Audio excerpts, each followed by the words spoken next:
Welcome in to the Football Debate Club live 2026 NFL Draft Show. I'm your host, Cam Mellor, and we're live. This is a lot of fun. I'm joined with PFSN's draft analyst, our dream team, the duo of Ian Cummings and Jacob Infante. Boys, we've waited for this moment for, it's like 362 days since last year's NFL draft. A lot of people had an NFL season, a college football season. We had draft season year-round. So, Ian Cummings, what are we looking forward to most tonight?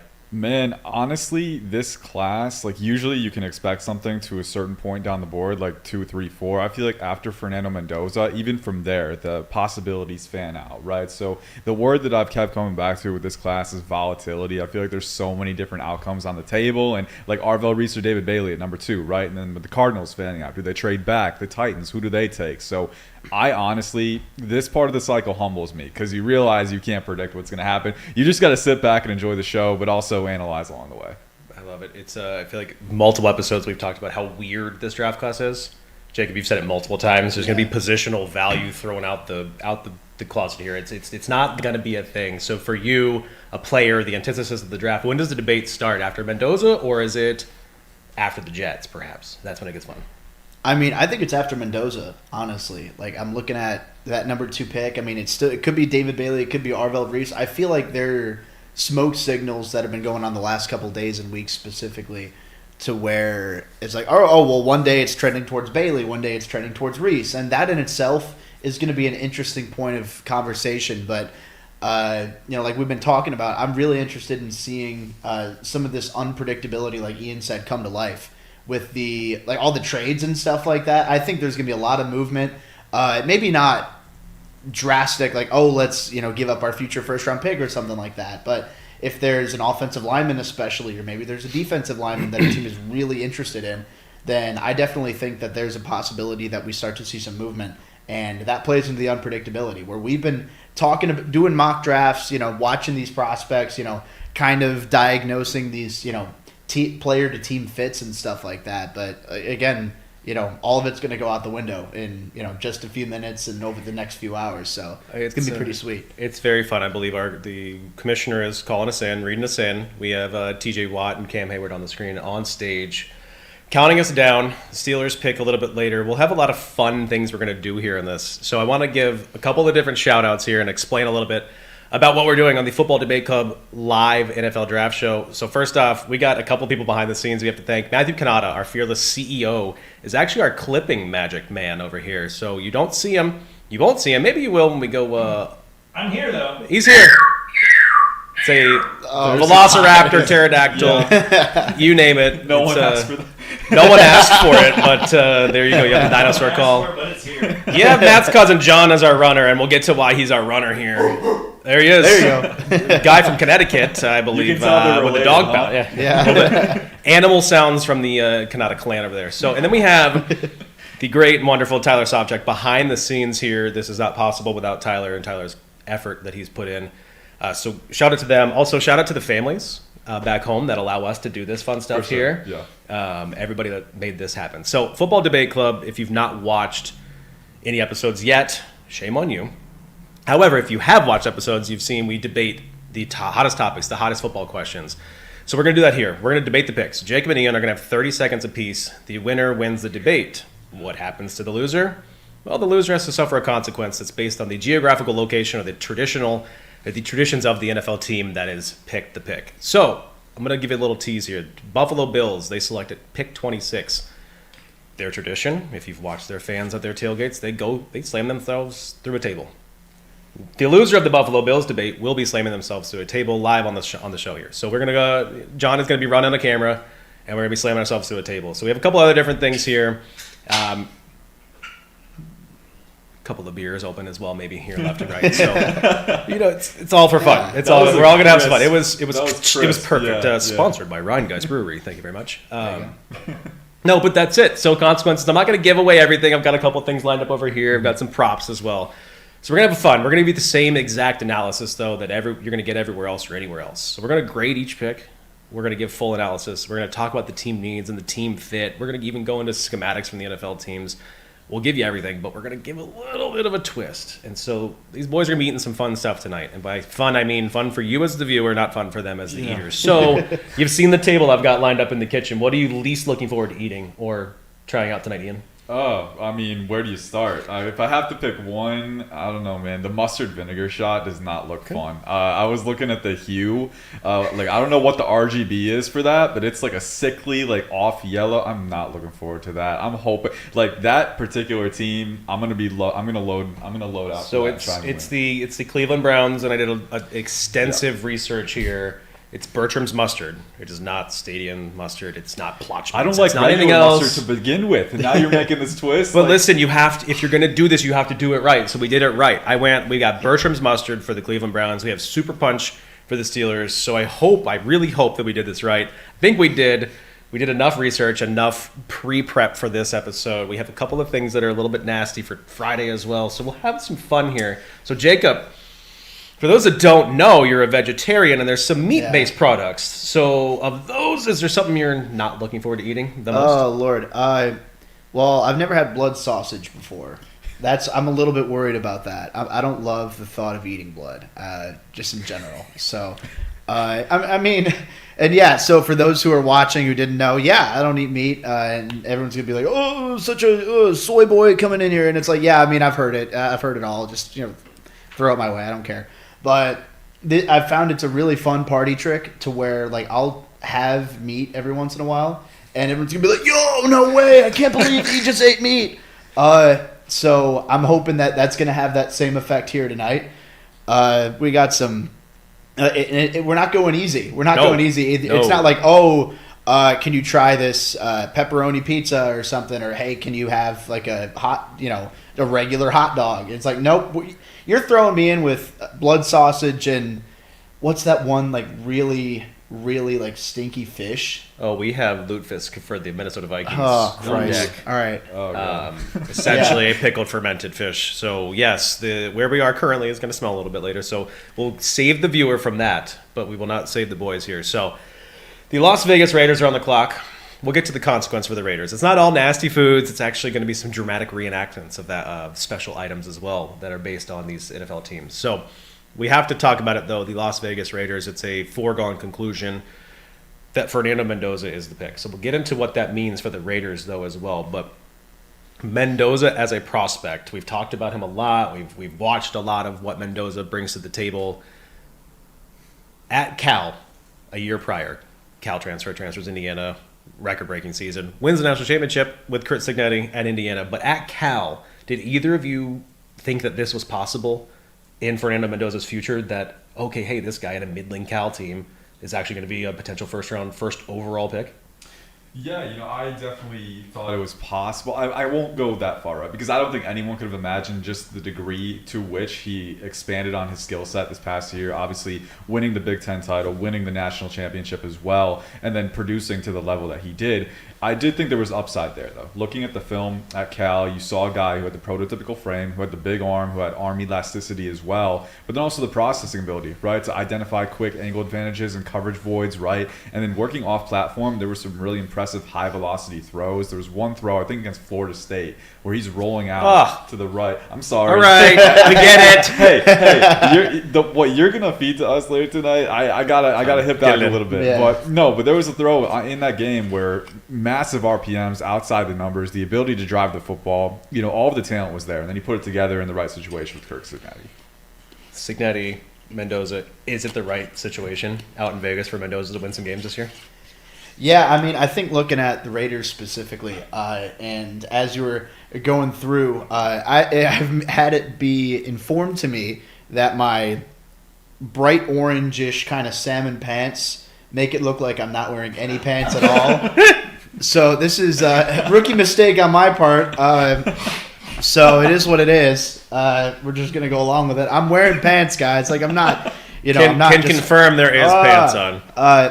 But no, like anyway, I think with I think Kubiak is a really talented offensive play caller. I think that Mendoza, when you take a look at not just the physical attributes, but the mental attributes too, I think he's going to be able to execute in that Raiders offense really well.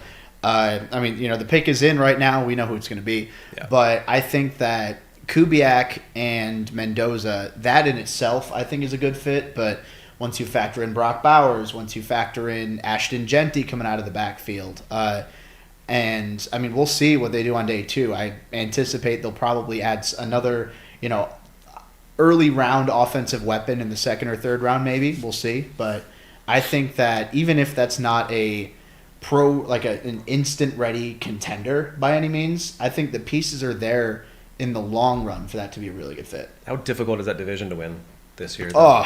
Oh my God. I don't envy Kubiak. I don't envy that I don't know. Like, we'll see. The Chiefs coming off of a down year. I mean, so many of their games were super close against really tough teams, but I don't know. Travis Kelce's near in the end. Andy Reid, I can't imagine it's going to be coaching. Shout out Taylor Swift's fiance, Travis Kelce. Yeah. What? No. I didn't know that. Shocking. All right, wait. Before we get into it, I believe we're going to be here really quick. Bold prediction, Ian Cummings, for tonight. What do you Bold have? prediction for tonight? Oh my God, put me on the spot. If I align with my mock draft from earlier today, it's probably going to be proven wrong very quickly. But I had the Chiefs trading up into the top 5 for Carnell Tate. I feel like if Talk they about fall in weapons. love with a pass catcher in this class, they need more than I think than we realize in that room. And Carnell Tate, a guy who's got the size, the athleticism, I think that's one. But I'll get to Roger Goodell is at the podium. I'll get to now, your so- bold prediction in a moment here, Jacob, but we're going to talk about Mendoza because the pick is officially in. Roger Goodell reads it. It's Indiana quarterback Fernando Mendoza, first overall to the Las Vegas Raiders. So, a little bit of data, and here's how we're going to get to this debate. We're going to start off very slow. I will not tell you the consequence. You both already know it for losing this debate for the Las Vegas Raiders in the pick. But here's how we're going to frame it. The grades that each of you have based on your consensus boards overall. Ian, your grade is an A- for this selection for the Raiders to Mendoza. Jacob, an A+. So it's not that big of a discrepancy, but an A+ seems like something outrageous to give for maybe this foregone conclusion we've had. Maybe we're not quite sold on. So I want to start with you. Why an A+ for Fernando Mendoza to the Raiders? Sell me on why this is a great fit and why this works for them as a franchise. Yeah, I mean, I think that, just because it's the foregone conclusion doesn't make it not a good pick. And I think, obviously, the Raiders' offense in desperate need of a long-term answer at quarterback. They bring in Kirk Cousins, but at this stage, he's better suited as a backup caliber guy. Mendoza, I think, has a lot of the tools needed to be an above-average starting quarterback in the NFL for a long time, and that's a very valuable trait to have. I mean, you look at the accuracy, the ability to stretch the ball down the field, deliver throws from all 3 levels with impressive touch, anticipation, good velocity. I mean, he doesn't have the super flashy, I'm going to sidearm it and throw it into tight windows, but he's got a good arm.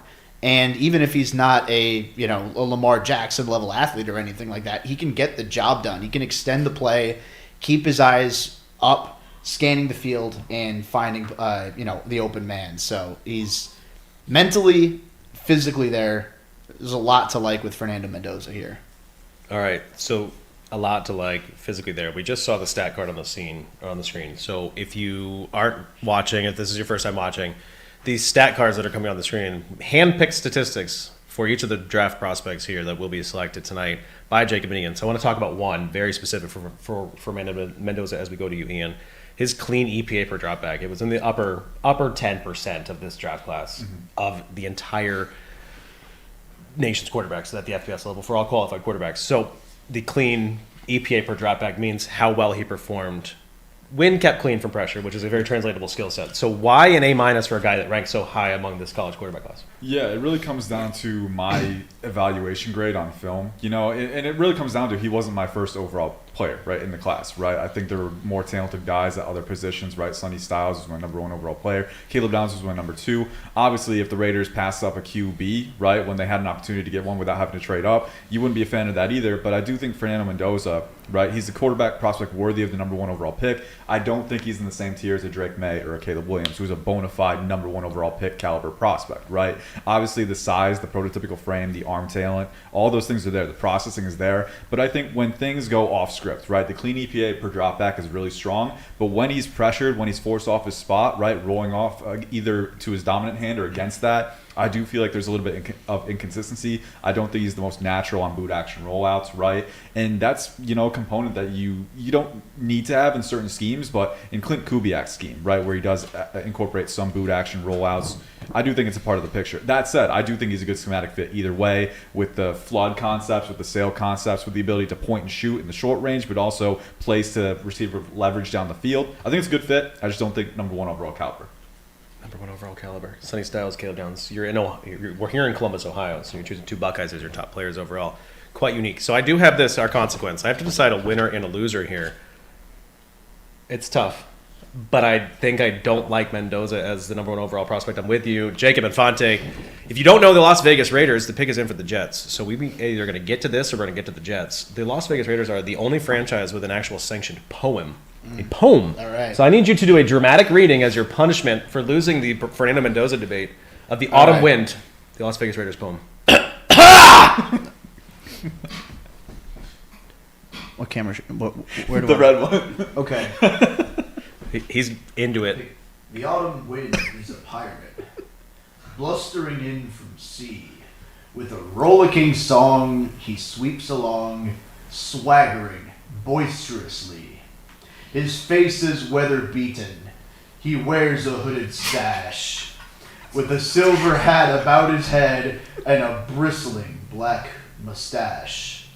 I hope this pick comes already. He growls as he storms the country, a villain big and bold. I don't know how it looks.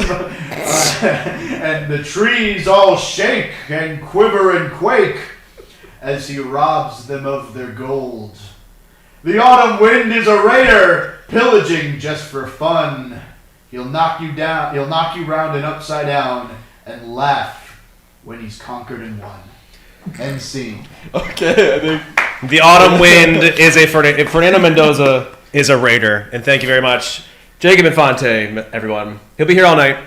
We're not always going to be reading. All right, the pick is in. The New York Jets at number 2 select David Bailey, edge defender from Texas Tech, a transfer. We're going to get into that. We're going to get into David Bailey. We're going to get into what this means for the Jets. But this was the debatable point of the NFL draft, the 2026 draft.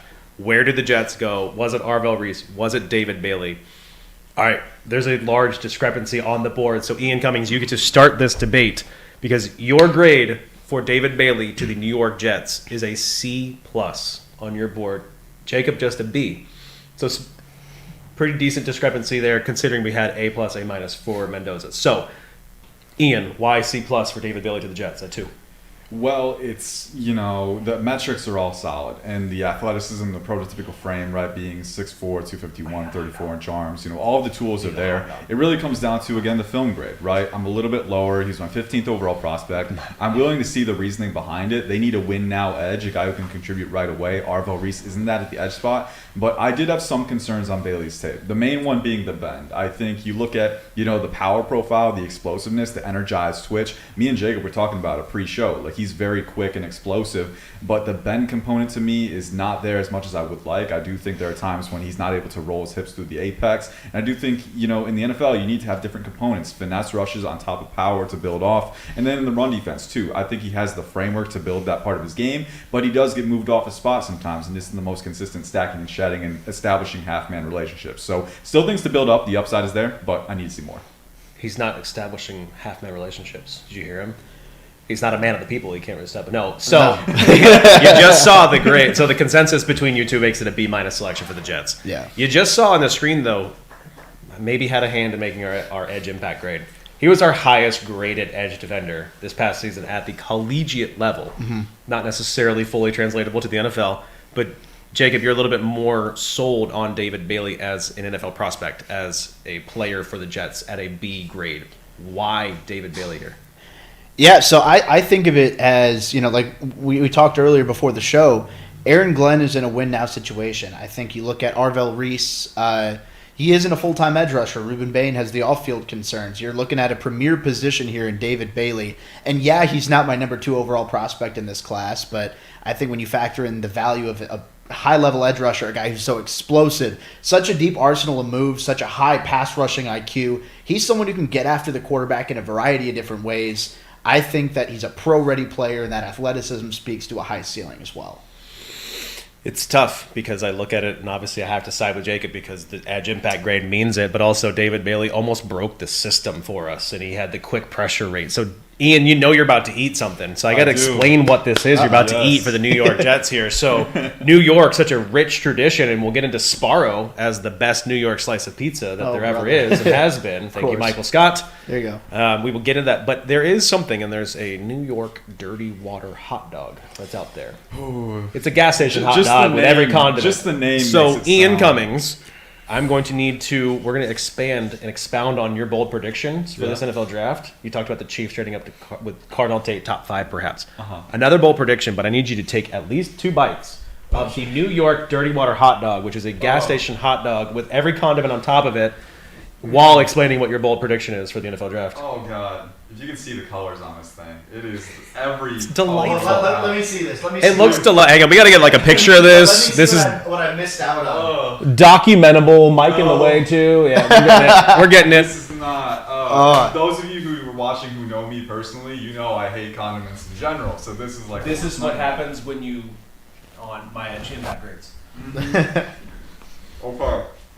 All right, so your bold prediction, other than the Chiefs, he likes it. Everybody, he likes it. I need one more bite. Hang on. Yeah. I mean, he hasn't thrown up. He's not That's gagging. That's the Andrew Zimmern. He taught us once Okay. of that. Yeah. It's 2 bites. You have to go in for 2 bold bites. prediction. Mom, I'm sorry for talking with my mouth full.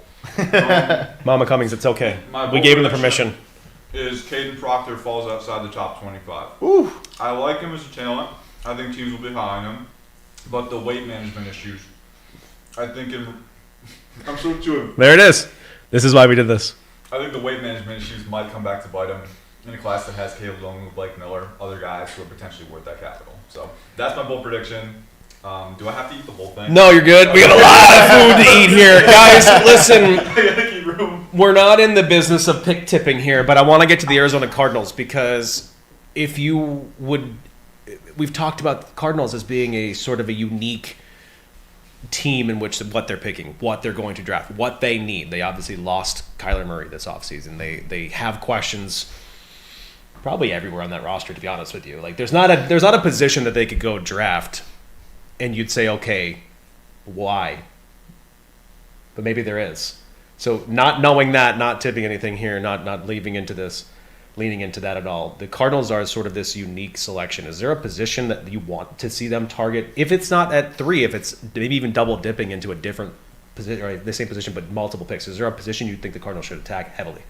Yeah, so I'd go edge here. I don't necessarily know. I mean, there's been a lot of buzz about Love as a target at 3.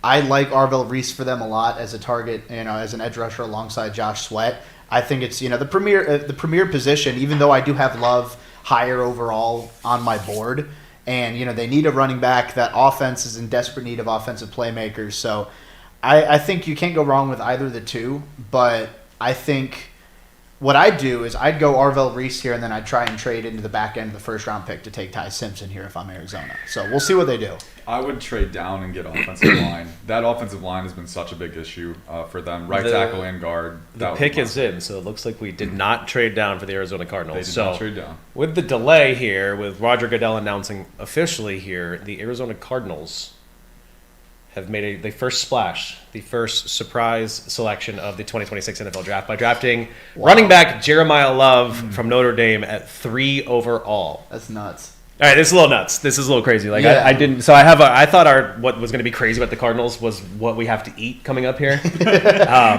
Did not expect to have running back here at number 3 overall. So we need a runner here to discuss what was the highest running back drafted recently. Saquon was. I'm looking. Saquon was number 2. That's the most. That's it. Yeah, So since that's the Saquon, we're most talking recent one. Yeah. We're in rarefied air for Jeremiah Love here, a very talented running back, or as Ian would say, talented. And I'm going to get to the punishment, the consequence that we have to eat here. But obviously with the running back here at number 3 overall, the discourse for the past 10 years has been running backs don't matter. There's also run the damn ball as the expression that you want to say, depending on which angle of football you like to portray and what you like to believe in. So to me, running backs after their rookie contract don't quite matter. Love you, all my guys that have been running backs, all my guys I've stood up for.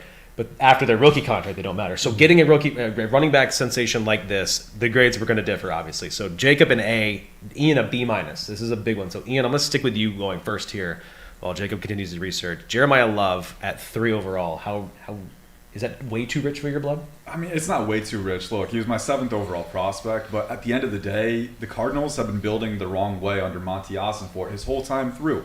Every offseason, it's the same storyline. They need more talent in the trenches at the premium positions where it counts. I think they had a chance to either take a guy like Arvell Reese, who could be a blue chip, has blue chip potential at edge if you use him full time, or trade back, get more capital, and reinforce the offensive line, which has been such a big issue. Instead, they put the cart before the horse again. As much as I love Jeremiah Love as a prospect, I can't get behind this type of roster building, and I worry that it's going to run this team to the ground again because I don't see the ability to reinforce with the day 2 capital to the level that they need. Okay, so they're trotting out Jacoby Brissett at quarterback, right? Yeah. Does this help alleviate pressure from Jacoby Brissett with Jeremiah Love? Not Is that when the why? right tackle and right guard are still old. All right. I get it. Okay. Running back at 3 is a little rich for my blood. I was looking at 7 to the Commanders. So is this too rich? Because Jacob, your grade, obviously based on the consensus, it's still an A for them to take Love at 3. Is it still too rich, or is this seemingly a good fit? Yeah, I mean, so I will say this isn't the pick that I would have made if I were Arizona, factoring in positional value. But I think when you look at my board specifically, which doesn't factor in positional value, I have Love as the 2nd overall player in this class. So if you're talking just pure, hey, we're a really bad football team, we play in a really tough division, we're not anticipating to compete anytime in 2026, let's just get a really good football player and not overthink it. I think Love has the potential to be an impact running back right out of the gate. And as you're seeing the NFL start to trend a little more towards the run game, where you have all these, lighter linebackers and sub packages, I think a lot of NFL teams are taking advantage of that and, running the ball more. So to have a player like Jeremiah Love, who's so well-rounded, who has that breakaway speed, who has that toughness, I think that's a difference maker. I mean, that Arizona offense isn't going to be amazing, partially because of who's at quarterback.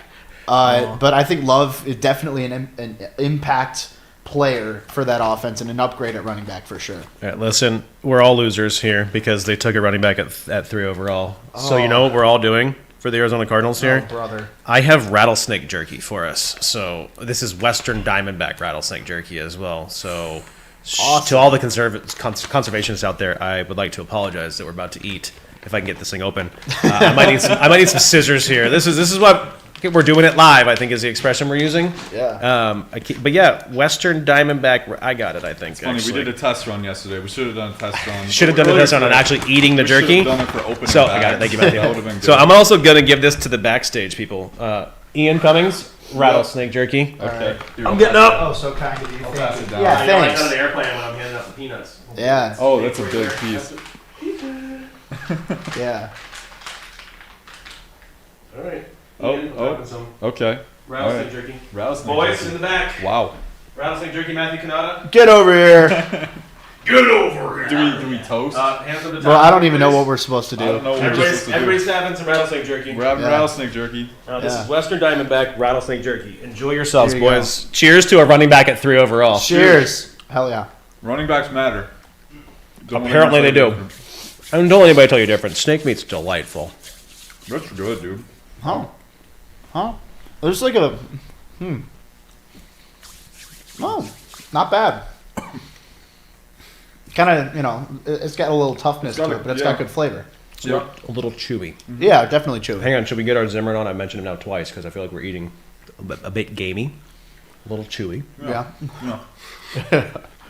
I think I've seen him eat snake a handful of times. So, all right, the pick is in for the Tennessee Titans. We mocked Jeremiah Love to the Titans. Yep. Where do they go now? Arvell Reese? Yeah.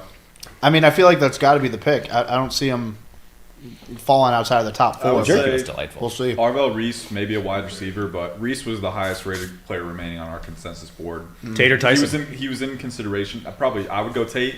If the medicals check, I could see Tyson, but I think Reese has to be the favorite. Do you think Cam Ward got real upset when Love was taken at 3? Someone to take the backfield pressure off of him? I don't know. in Tennessee? I mean, it always felt like a luxury pick to me. They've got Tony Pollard. They've still got Tyjae Spears. They That's could why, get a that's day why I two put him guy. at Washington because Yeah. that was a luxury pick, a team that's a game or two away Yeah. from the Super Bowl here. So the pick is in, the Tennessee Titans. Carnell Tate. Wow. Wow. Tater Tyson. That is exciting. All right. So we have some discrepancy on our grade board here again, and I think that's a lot of fun. So Jacob, as he has a mouthful of rattlesnake, is going to explain to us why this Carnell Tate selection to the Tennessee Titans gets a C+. Mind you, Ian's grade is an A- for this selection. Carnell Tate, the Tennessee Titans at number 4. Jacob, mouthful of rattlesnake. Why C+ for Carnell Tate? I finally swallowed it. Thank God. It took me so long. Usually, if I have to swallow a snake, you have to pay for it. You'll pay for it. I got one person to laugh at that. That's fine. You'll pay for it. It's all right. It's early in the night. We'll workshop it. I laugh at everything. That's not. Well, that makes me feel real good, real confident. He knows his audience. Get to the debate here. Okay, all right. Okay, fine. I'll stop stalling. So I think Tate, I will say he's not my top receiver on the board. That goes to Jordan Tyson. I think, definitely the injury factors in, but Tate, he's obviously a very talented receiver. I think that the size is enticing, the ball skills are enticing, the stem work that he has on those intermediate and deep routes enticing as well. You need to be able to surround your quarterback with talented players. They did that with Carnell Tate. I just don't think, one, he's the most talented receiver in this class, and two, I don't know. For such a big guy, I have a little bit of concern with his physicality at the catch point. It's not bad by any means, but I would have liked to see a little bit more in terms of consistently boxing out defensive backs to the point of attack. So he's not my top receiver, which, to take him at 4, I think is a little bit of a stretch. Fits a need, but I don't know. That's not the pick I would have made. Not the pick you would have made. You can see on the screen there, 84.5, his wide receiver impact grade this past season at Ohio State. I will say Jeremiah Smith did himself no favors with drops in game 1 against Texas, and then it just felt like it sort of plagued him for the rest of the season. Tate, 0 drops on 66 catchable targets thrown his way. Ian, you have an A- for Tate at 4 to the Titans. Why? Yeah, and I think, he wasn't my top overall guy. I could have seen Arvell Reese as well. But listen, if you want to support Cam Ward, this is the way to do it. Get him an elite separator. And I have to take issue with the catch point criticism because I think that's honestly one of the biggest strengths of his game. He had a near 26% catch rate over expectation last year, which I think shows, the 6'2" frame. He can box out, he can play catch point positioning, the body control, the hand-eye coordination, the focus in those situations. But then also being the elite multi-level separator where he's got a full route tree. He can beat press. He can stem guys up and redirect in short notice. So to me, he was my wide receiver 1, top 5 prospect. And if you want to support a young QB who really needs that incubation heading into year 2, this is the exact way to do it with the exact right player. It's interesting the way that we look at the analysis for specific picks and specific teams. It's built around a young quarterback. The Titans were just here drafting first overall. I'm gonna give the victory to Jacob because Cut to me, the wide receiver impact. Cut The wide receiver impact yeah. cut to Jacob. Yeah, no, the wide receiver impact grade that we have, and again, we've looked at it. I've built these things out to be translatable, to showcase the growth and showcase the translatable skills, and have a number from college to pro. They've shown a great success rate going from year to year. And so, not saying use the wide receiver impact in your draft analysis. I will say I do take some offense to the catch point prowess. He's not the best in this class, I will say that. But Ian Cummings, you're eating Nashville hot chicken. Yeah, I wonder, did you just want to stick me with the spice? Uh-huh. Was that was the motivation here? Right? No, because again, I have Jordan Tyson as the best, and so I would have agreed here with not having Tate. It's 1 or 2 bites, and then what we're gonna do is we're gonna talk about the New York Giants here. Can I snip it first? Yeah. Oh. Give it a go. Do you need water? Brother. Do you need a beer? Do you need a V8 energy drink? Maybe. Do you need something? Maybe we should get some water on standby. All right, Yeah. we might need some water. Okay. Need some to quote George Costanza, water. we Need some go. water here. Beer man! Yes, we have a runner. Yep. I do like the texture. Okay. The texture's good. Yep. There you go. 2 bites, 3 bites. Where are the Giants going at pick 5? This isn't that hot, actually. Damn It might come to He said it's not later. hot. I need more devil's spit. Uh-oh. I'm going to take a bigger bite now. Oh, there you go. Look at him go. Going in. You know, we'll just eat the whole thing. He just pulled a Bill Riley. Said, not let's Bill do it live. Well done. Proud of you. All right, so the Giants pick is in while you're suffering, supposed to be suffering through hot sauce. Who do the Giants go now that the board has fallen, and why right now? It's tricky, right? Because you usually don't see Arvell Reese being on the board at this point. I know Kayvon Thibodeau has been the subject of trade talks potentially. They have Brian Burns, they have Abdul Carter. I don't know if picking an edge 3, but also they could use him an off-ball linebacker. That could be an option for them, right? And attacking Sam with pursuit ability, right? QB spy, sideline to sideline range, sacking strength. That's a really interesting match that hasn't been. So okay, hang on. So Arvell Reese, if you didn't know and don't know Arvell Reese, I believe the numbers are 317. He played 317 snaps as a down lineman, his hand in the dirt, and 321 snaps. Yes, this is from memory. Mama, I made it all those times playing with cards, trading cards, and I've memorized stats here. 321 snaps as an off-ball linebacker, meaning he's 2-point stance, he's able to play the flats, able to come down the hill and run defense or play in coverage.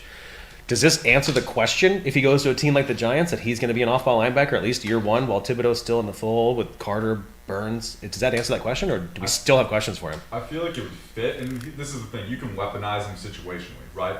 Like if you want to unleash him schematically, like if you're facing a running QB, you can use him as a QB spy, right?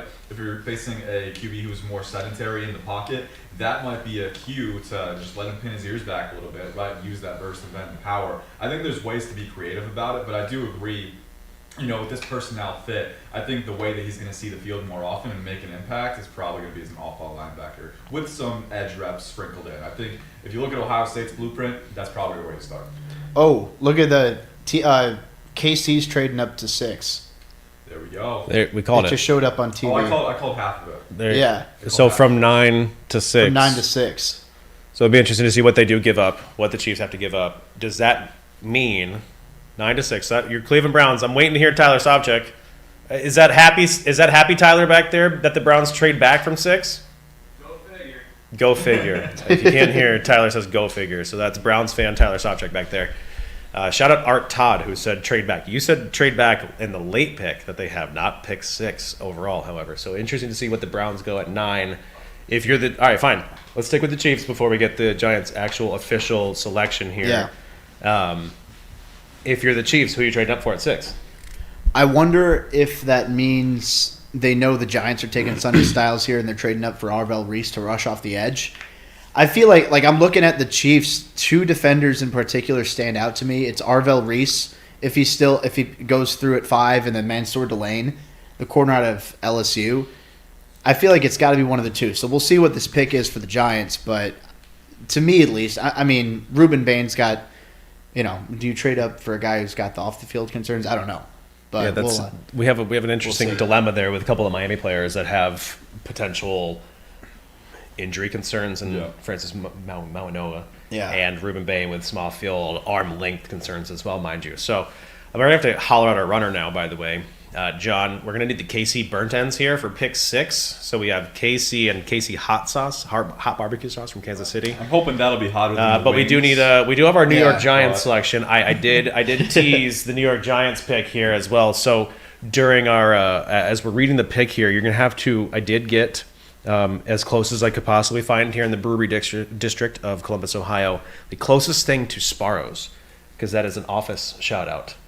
Oh, there you go. When Good Michael to be Scott New York. when Michael Scott the tours best New York and slice, best New York slice, and it's of course. fucking mall Sparrow. Yeah. So you two are too young. You don't even know what a mall is, do you? I've spent many a day at the mall. Yeah, Little too long. day. Many a day. Many a day. Yeah. Talking like that. Yeah, you're right. Oh my God. Did you buy those shorts at the mall, Jacob? I don't know where I got these shorts. They used to be. There you go. There we go. The pick is in. I'm making fun of your shorts, but the pick is in. The New York Giants at 5. I'm not going to lie. This pick is a unique one in the sense that I don't think we all saw Arvell Reese here. Noticeably, Arvell Reese listed as a linebacker on the broadcast here. I don't know if they would have made it a DE or a DL at least, or edge. Here we are with Arvell Reese, linebacker from Ohio State, at 5 to the New York Giants. Both of you have an A- here. Mm-hmm. So I think what I want to do is I want to flip to you, Jacob, and I want to go Arvell Reese. What is your high-level prediction for a guy like Arvell Reese in the NFL in his rookie year? With the Giants, mind you now. Yeah, so I might like this a little more than most. I mean, obviously the value, but I had him projected as an off-ball linebacker. Obviously, you're going to utilize him as a pass rusher, blitzing off the edge, blitzing up the A-gap, whatever that might look like. But I think a lot of his really good value shows up in space with that elite athleticism, that pursuit ability. I think you can exercise so many different looks with that, with that defensive front on the Giants, where having a guy like Reese, I mean, picking him here, I anticipate, either you trade Kayvon Thibodeau or, more likely, two, you're going to have Reese taking a good amount of snaps as an off-ball linebacker. So incredible versatility, incredible athlete. I like him better as an off-ball linebacker just because I think he's pretty unrefined as an edge rusher to stick there full time. I love him, though, in sub-packages, rushing off the edge or, blitzing up the middle. So I think this is going to be really, really fun to watch that Giants defensive front rush the passer this year. It is, honestly, I feel like there were other holes or other things we needed to do for this Giants offense, perhaps, but I like the value with Arvell Reese. You both like it with an A-. So, Ian, a prediction of sorts for Arvell Reese in his rookie year, the Giants. What's his high-level ceiling this year as a rookie? High level ceiling is, and I think this is a unique landing spot because a lot of the landing spots that we've been talking about have been projecting him to edge pretty early in his career. Now I think you can take a more comfortable approach where he does play more of a primary off-ball role early on in the prediction. Honestly, the interior defensive line took a hit with the Dexter Lawrence trade, right? I do think it's going to be very edge dominant. I do think they need to reinforce that interior with maybe a day 2 pick. But if you get a guy like Kristen Miller in there in round 2, I think there's an outcome where Arvell Reese can be a cleanup producer on a lot of sacks and conversion in the backfield as a blitzer, a delayed rusher, right? But then also having the TFL production, being able to stack and shed, It's on the play screen. downhill, It's on the screen. all of these things. So you look at what he brings to the table in that phase. I mean, dude, 6'4", 241, mid 4.4 speed. The dude's a terror. He's got the tools to be that. And I think in a defense with so many other talents percolating off each other, I think he has a chance to have a lot of cleanup production. So I'd say, yeah. Can we discuss how crazy it is that Ohio State didn't win the national championship game this year? It is they pretty didn't crazy. win That's the such a national good championship. roster. Yeah. It's unbelievable. It's This is like a team that marvels the Miami team that won a national championship with Ken Dorsey at quarterback. Shout out Dorsey. Jacob Infante. Sorry, you're eating pizza. You're eating pizza while we talk about how many edge defenders we think are going to go. Pizza? Oh. It's Sparrow, but he's got to do it with a mouthful. He's got to apologize for eating with his mouthful. All right. He's the vegetarian eating pepperoni pizza from Sparrow, That's mind true. you. That's true. All right. So, Yeah. Ohio State, we have Arvell Reese, we have Carnell Tate off of the board. We have the Kansas City Chiefs trading up and drafting at number 6. 2 bites. 2 bites. All right. I apologize to all my Italian ancestors on my dad's side. They're rolling in their graves right now as I'm doing this. I need you to explain why Sparrow is the best New York slice as well while you're at it. Oh man! All right. Well, you know what? I think if you're in a pinch, I think Sbarro is honestly pretty underrated. I mean, everyone's like, oh, you're not going there for a New York slice, but especially if you're at a mall in New York City, that's the best place to go, in my opinion. And I don't, not even the pizza. I think the pasta dishes, the baked ziti. Oh, you went pasta at Sparrow. Yeah. This is why he lost this debate. Why you won the debate. Yeah, I know you had to eat hot chicken. All right, we have the trade details. The Chiefs received the Cleveland Browns' 6th overall pick. They give up their 2026 9th overall pick, a 2026 3rd, and a 2026 5th. So a 3rd and a 5th to move up 3 selections. The pick is in for the Chiefs at 6. To me, now I'm interested. I will take back the pizza. Yes, thank you very much for this. I hope you enjoyed it. I might enjoy it as much as the Not next bad. person. I mean, Not Yeah, bad. it's It's a good. great New York slice. Let's face Exactly. it. Come on, Like, Michael you can't- Scott knows what he's talking about. He Yeah. ran a successful mid-level paper business for a while. So come on. exactly. Yeah. All right, the pick is in for the Chiefs. To me, we'll get back to the edge question. How many edge defenders? And if we want to lump Arvell Reese and linebacker now or at edge defender, because that's now where we're at. We're in an interesting discussion with how many edge or how many linebackers. He's not the first. He's now maybe the first linebacker, but the first OSU linebacker. There should be 2 of those now in this draft class. So the pick is in. Whoa. The Kansas City Chiefs moving up to 6, giving up a 3rd and a 5th to move up 3 spots to draft LSU cornerback Mansour Delane. If you've watched Football Debate Club, we talked about Mansour Delane multiple times. We had a cornerback episode, and the questions were, who's the best zone coverage cornerback? It was said Mansour Delane. Who was the best man coverage cornerback? It was said Mansour Delane. So to us, to be first cornerback off the board, CB1 in this draft class at this point, the grades are in. You both have a similar grade standpoint. Jacob giving it a B+ for this selection, Ian a B. The consensus lands at the B+ as we err on the side of caution, so to speak. So I want to go Jacob, you just say pizza and talked about the Giants. We're going to go to you, Ian. B, because you're on the lower tier of Mansour Delane. Was this too rich? Was this too much to give up a third and a fifth to move up 3 spots to secure Delane's services? Maybe a little bit. And I also know that the Chiefs, we projected them as a potential edge team or OL team early on in round 1. And you see their tendencies with corners. The Trent McDuffie they took late in round 1, but Jalen Watson, Joshua Williams, Noel Williams as well this past year. Usually they're predisposed to taking guys in the middle round. So this caught me by surprise a little bit. But as far as him being worth the trade up, I think he is. I think you look at a guy who has elite numbers. I mean, look at those numbers right there. 93.7 CB impact grade, and then the advanced numbers as well. Forcing completion percentage of 31.4%. He 31.3 QB rating allowed as well. The dude is just locked down in every sense of the word. He reminds me of Stephon Gilmore a little bit with the fluidity, but also the route vision and zone, right? The ability to play 2-on-1s, and then just the very consistent impact at the catch point. And as a bonus, he can play nickel, he can play the boundary, a lot of versatility as well. So I like the player. I just wonder about the positional value, but I think he's gonna pay dividends on it for sure. It feels to me very much like a CB1 that we'll talk about for years to come here. Does it feel that way for you, Jacob? You gave a B plus, a little bit higher than Ian's grade of a B overall. Does this feel like a guy who is just set it and forget it on the corner, on the boundary there for the Chiefs? I think so, yeah. And I look at his tape. I'm not particularly wowed by the long speed, but I think everything else is just about there. I mean, you guys saw the numbers. I think he's such an intelligent and quick processor, like in how he identifies route concepts based on formation, based on down and distance, and how he prevents receivers from attacking his blind spot through their stems. I think he does such a good job of making sure that he obtains the leverage when the receiver is running the route, and making sure that he's keeping him in his hip pocket, so to speak. The ball skills are there. The aggression is there. I think that, I wasn't expecting necessarily the Chiefs to trade up to get him, but I think especially I'm looking at that number 8 spot with the Saints. I'm thinking that's a team where, he probably would have gone there if, the Chiefs didn't trade up. Obviously, you get rid of Trent McDuffie. That corner's a really, really big need on the Chiefs right now. So getting the best corner in the class, especially when you have Jermod McCoy's injury concerns. He's a consensus cornerback too.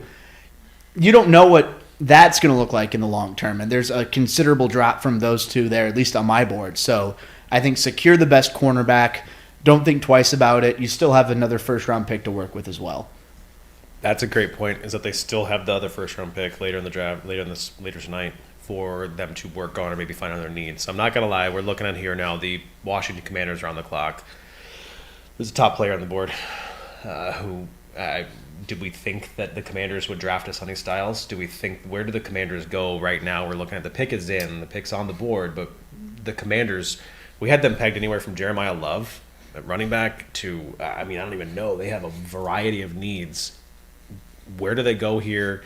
The pick's coming in, so we're going to stick with me, and we're going to talk about it here as Goodell brings on Jerome Bettis on stage, which is interesting for the Commanders. I'll say really quick.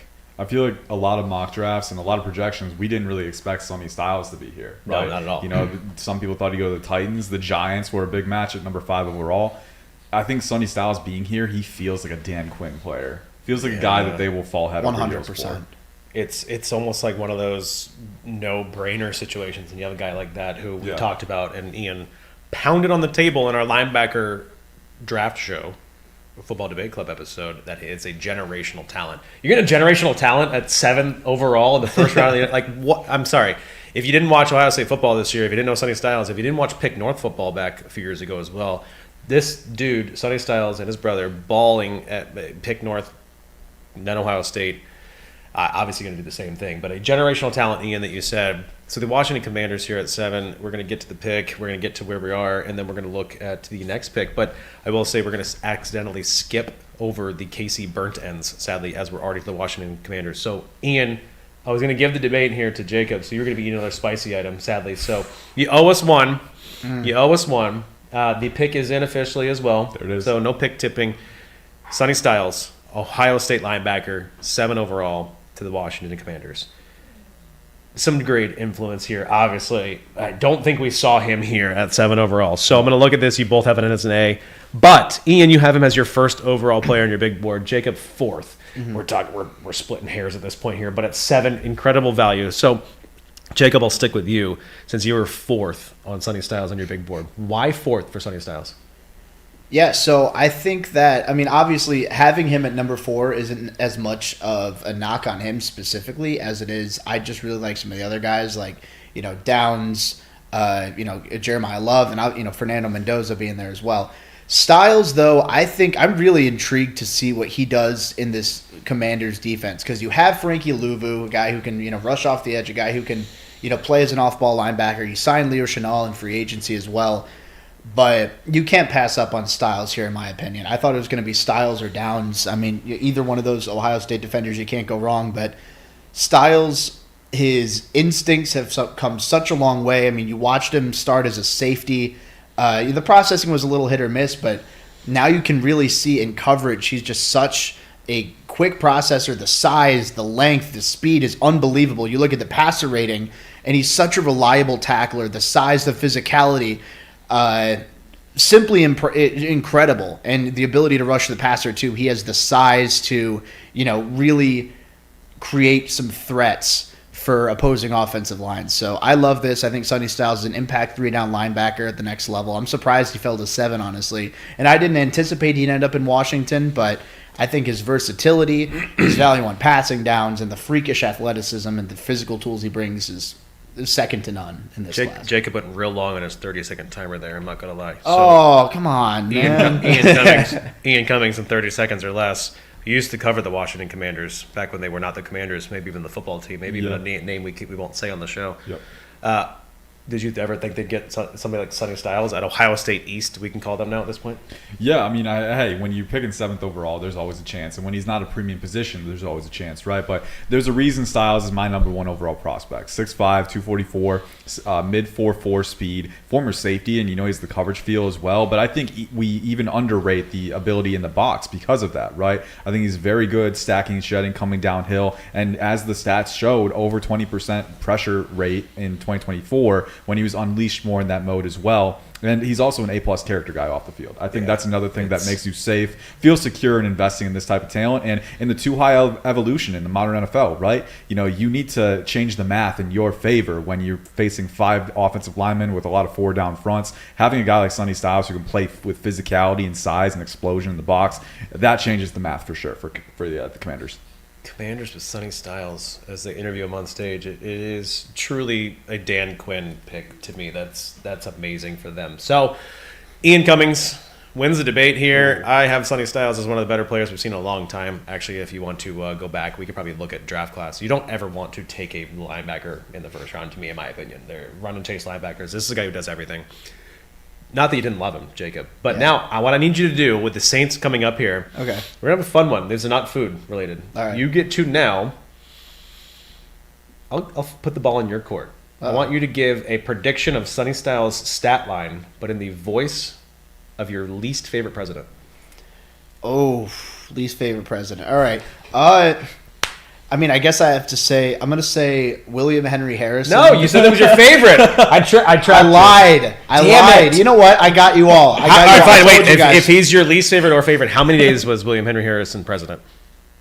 41? It's like I don't know. 91. You tell me. You should have told me. I have no clue. I don't know, and we don't know what he sounded like. So I guess he's like ah, What a cop out! What a cop! I was gonna get like the duster to make you wear that, like the powdered wig, and oh yes, or a top hat. 120 tackles. I'm William Henry Harrison. I cannot tell a lie. William Henry Harrison says 110. William. I said President Harrison. 120. 5 score in 10 years. Methinks not. Do I have any props over here? 123 tackles, says me. William Henry Harrison, 123 tackles for Sonny Styles. Clip it. Matthew, Tyler, send it. 120. William Henry Harrison has spoken from the grave. From the grave. It's a Wedding Crusher sign for you. All right, the New Orleans Saints are on the clock. We're going to do another non-edible punishment for your debate here. Thank goodness. Yeah. The Saints, a team that needs a couple of things. A Saints team that has some questions across the board. I don't know where they go at this point in the draft. Where we're falling right now is very unique, and in the sense now we're finally starting to get, okay, Sonny Styles is off the board, but you have a team like the Chiefs trading up for a corner, which I don't think any of us saw them going. Where do we want the Saints to go at this point? What's the direction they're going to look at? Yeah, I'm looking Caleb Downs here. I think, looking at safety, it's Justin Reed and Jonas Sanker starting right now, and and you have Julian Blackmon in the rotation as well. You could do worse than that at safety, but at the same time, Caleb Downs is my top overall player in this class. I think that to take him at 8, I think he's a safety worth selecting in the top 10. He'd be the first one since 2017, but I think he's just such a well-rounded, intelligent football player to where not only, is the ceiling high, but the floor is really high as well, just because he's someone who's battle-tested against the best in college football. And I just think that if you're looking for a do-it-all safety, there's nowhere else better to look in this class. And I will say real quick, I'd like to apologize. The I cannot tell a lie bit I borrowed from one of my friends. He's the one who came up with that. So Shout out. yeah, Friend. shout out, yeah, shout out Peyton Haverman. He's got We went full name. Peyton That's Haverman. impressive. Yeah, legal name and all. I don't. Middle name? I've I've known Tyler for a decade, and I just heard his middle name earlier today. So. Really? Yeah. The more you know. I know his middle name.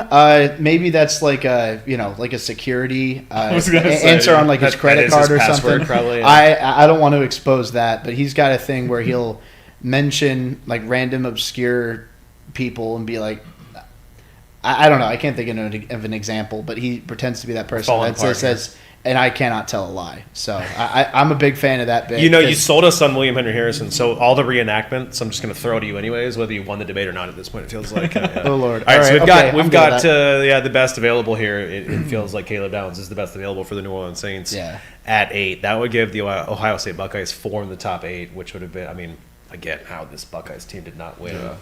We're in Columbus, so be careful, obviously. We don't want to upset the wrong people here as well. Hey, they won one 2 years ago. Okay, don't get greedy, Ohio All right, State. do they have a chance to Come win this year?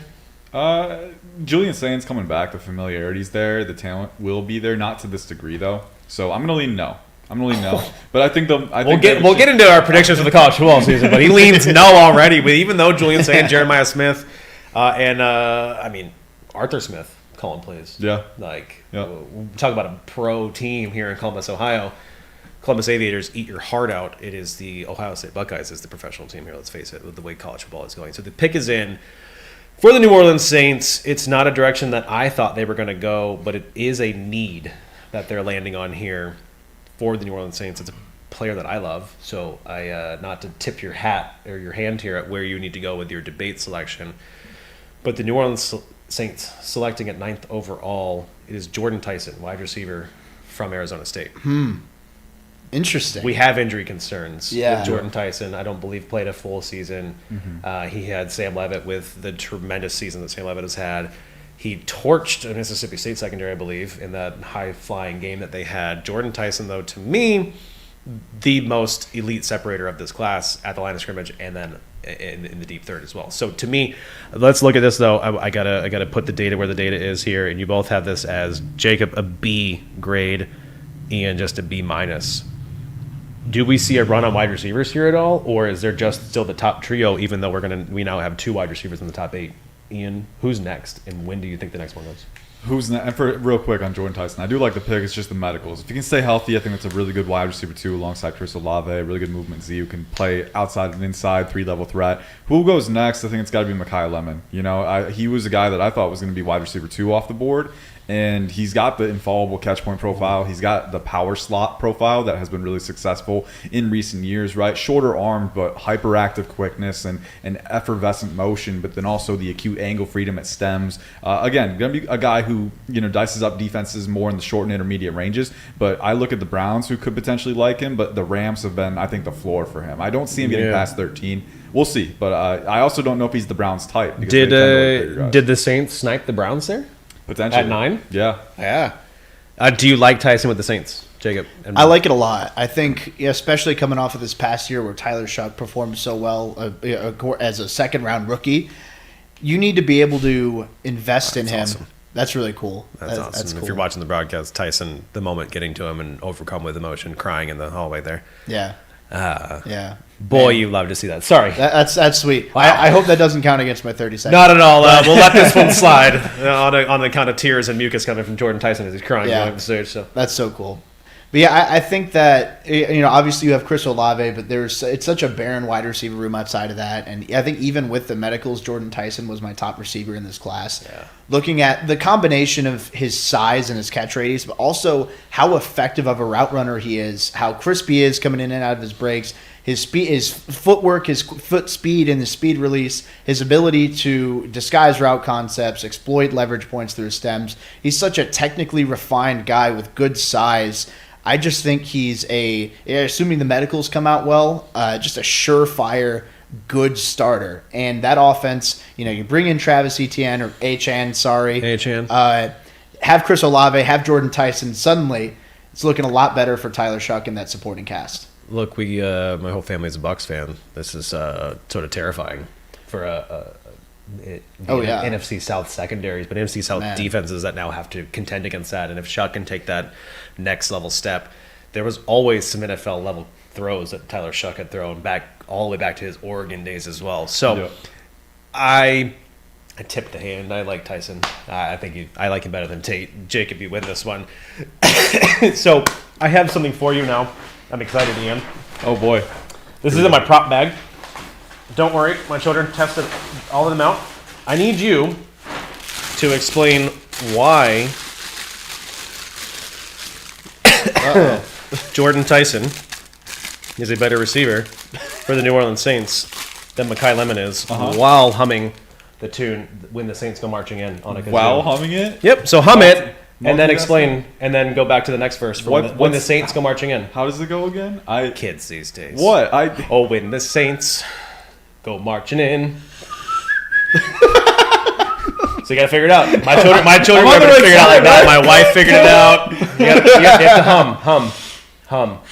When the Saints pick Jordan Tyson. Okay.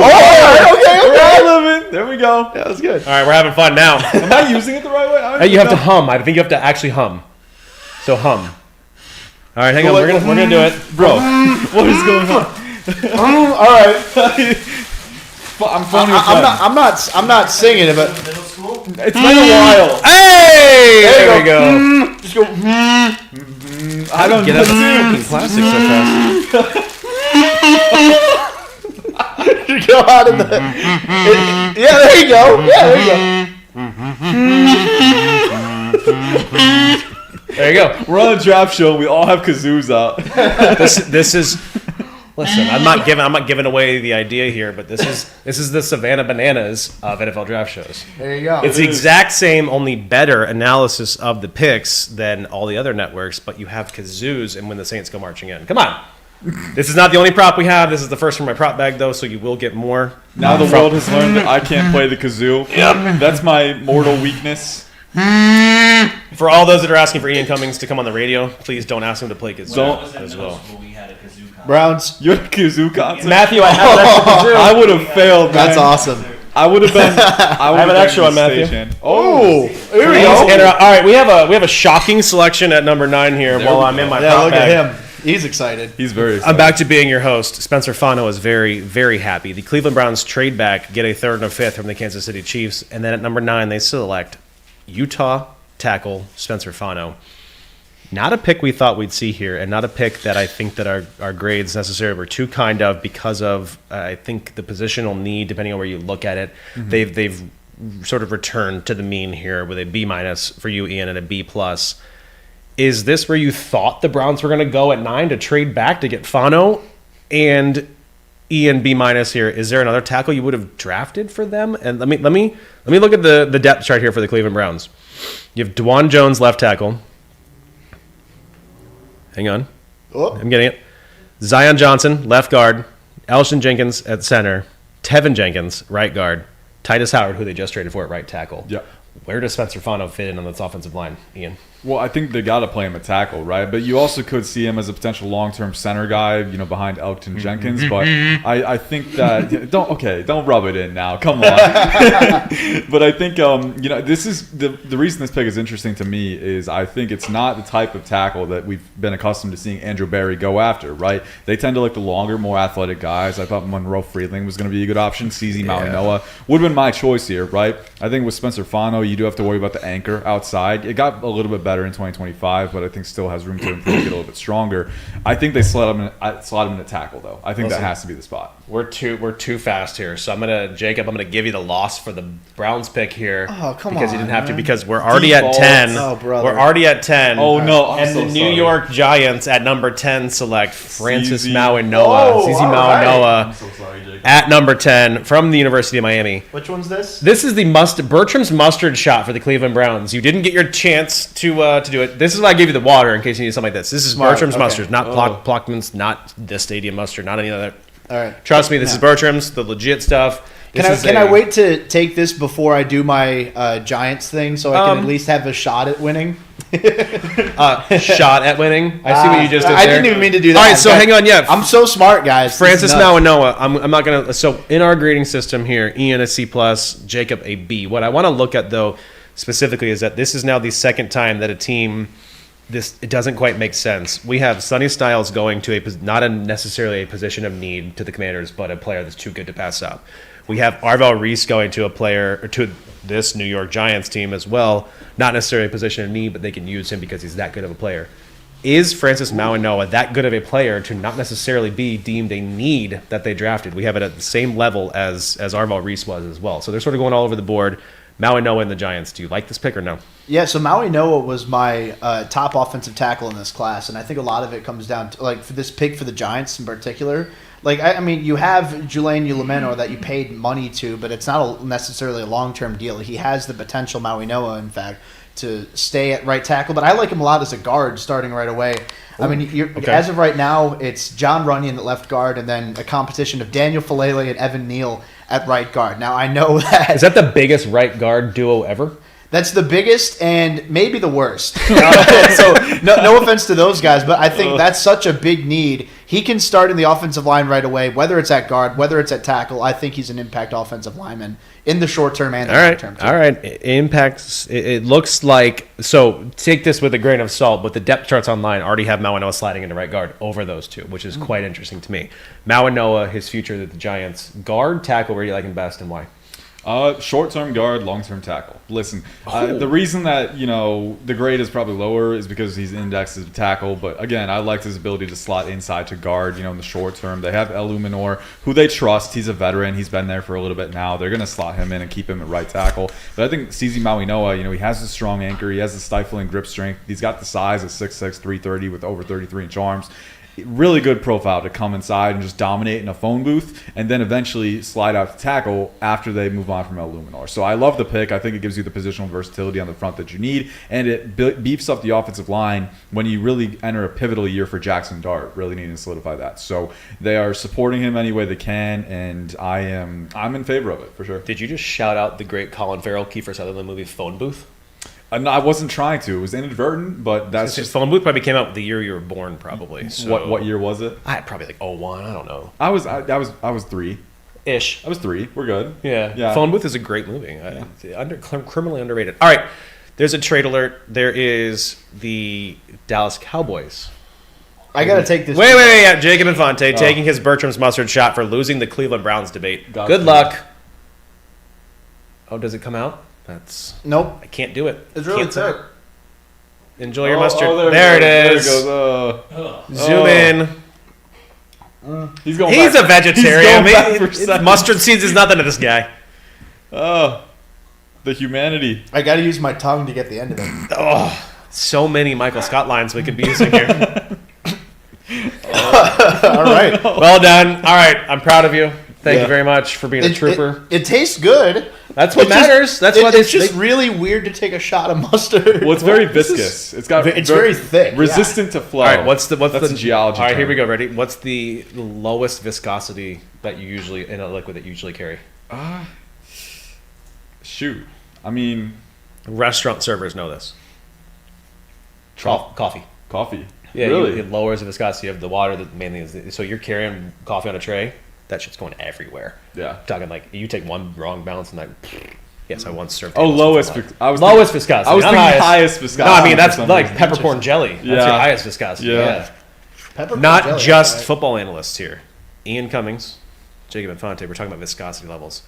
I'm As not a- talking about viscosity. I'm not smart enough to join into this conversation. I'm You listening. just learned. You had a first-hand knowledge of viscosity. There you go. Well, The thanks, Dallas Dad, for the Cowboys, geology mind. I believe, moving up, right? The trade alert was here, the trade Yeah. details. Yep. So trading with the Dolphins, the Cowboys received pick 11, trading away pick 12, 177, and 180. Obviously, a lot of capital with the Cowboys. They still have, their second first-round pick as well to deal with.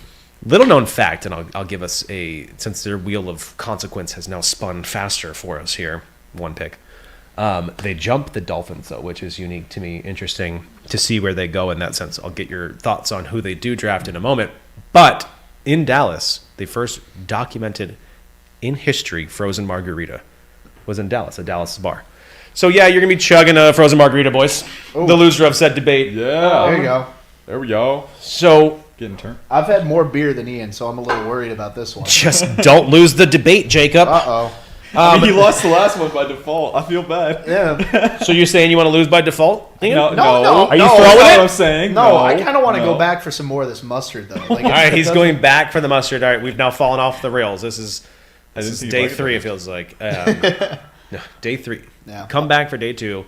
The consequences will be a little bit different. Day 3 will be no consequences, but unlike the rest of the shows out there, these two will be here. I'll be here as well for every single pick on day 3. That is rounds 4 through 7 with full levels of analysis and the exact same grades you're getting tonight. So I do want to shout out the fact that the amazing work that you two do. We're going to put that all on display here, and then next week you guys got to get right back to work with 2027's draft class. But the day 3 is really, to me, what separates GMs is their ability to find the athletes, and what separates good draft analysts from great draft analysts, which I put you two in the latter. Matthew Infante, Matthew Canada, I used the term ladder. Hope it doesn't break your brain. He said I can't use the term ladder anymore. It makes him think too much. Ah. So, but we will discuss on day 3 all of the same things we're discussing tonight without the consequences, because it's going to go like that. So you will have grades, you will have analysis, and we will have debate on each of those picks as well about where they could have gone, why we like those prospects. So be sure to be here tomorrow. Be sure to be here Saturday as well. And if not, come back Sunday when you need to spend time, with your family on Saturday. We understand. So the Dallas Cowboys, what is their biggest need as we enter and they trade up from 12 to 11? I would say linebacker is probably the biggest need, which is tough because I don't think you have any guys valued at this spot now that Reese and Styles are off the board. Next need, I would say secondary, right? And again, that can be a number of things, right? We know Caleb Downs can play the slot a little bit if you need to. He's kind of a glue guy. He can do a little bit of everything. And they do have a little bit of a need at safety, right? And the guys that they do have are more short-term assets. So I wouldn't be surprised if they went downs here. Jermon McCoy with the medicals, I don't know if he goes this high, but I'd say secondary just because the linebacker position is a little thin at this point. Yeah, the pick is in. Goodell is at the podium. And the Dallas Cowboys trading up with the Miami Dolphins to potentially, I wouldn't say snipe him, but draft Caleb Downs, safety from Ohio State. There you go. Man. So that gives your Ohio State Buckeyes, the Ohio State Buckeyes, 4 selections in the top 11 picks. You have Carnell Tate at 4 to the Tennessee Titans, Arvell Reese at 5 to the New York Giants, Sonny Styles at 7 to the Washington Commanders, and now Caleb Downs at 11 to the Dallas Cowboys. I don't. There's not much more to debate here. One of you is chugging a frozen margarita, and we're gonna have a lot of fun with what we do this. So instead of a debate, actually, it's an A+. Both of you have this as an A+. There's nothing to debate on Football Debate Club except how fast Ian's going to chug this frozen margarita. It's both an A+. fair. He's It's 1 and fair. 2 on your boards. it's fair. To me, Ian, get to chugging. Apologize to Mom if you need to, but Jacob, where does he slide in, and how impressive is he going to be? Like what? Let's go. Actually, here, Jacob, you have him at 1, so Ian, you have him at 2. Chug, and explain look at to him me go. what the high level production value we're going to get from Caleb Downs in this Cowboys defense. I couldn't go all the way. Oh, I'm almost there. Oh gosh. And brain I freeze just, takes I over. just know that's so cold. Frozen margarita. It's burning my throat. Oh, No, he's chugging cold. a frozen margarita. It's cold, man. It's not that easy to chug a frozen margarita. Oh, brain freeze. Yeah. We are going to get so many HR violations. I know. That's why I misspoke and said Matt Infante earlier, and that's because I'm worried that Matthew Infante is going to flag me for a couple things. Y'all didn't have to say yes to this idea. Oh, man. We needed to put up a disclaimer on the screen before we started. All right, so Caleb Downs, he's 6 foot 206, 83.5 safety impact grade. He did everything. He floated around the line of scrimmage. He was back deep. He was their free safety. He played strong safety. He split out wide. If I say his snap chart, if you look at his snap chart, where he played at the time of the snap on the defense for Ohio State, it was everywhere. I mean, this guy truly does everything. Lost his black stripe, I believe, four practices in, which is a big deal here. Started at Alabama. I mean, this is a guy who has done it at the highest levels and done it with incredible success. So Jacob Infante, he's number one on your board. Why was he number one on your board?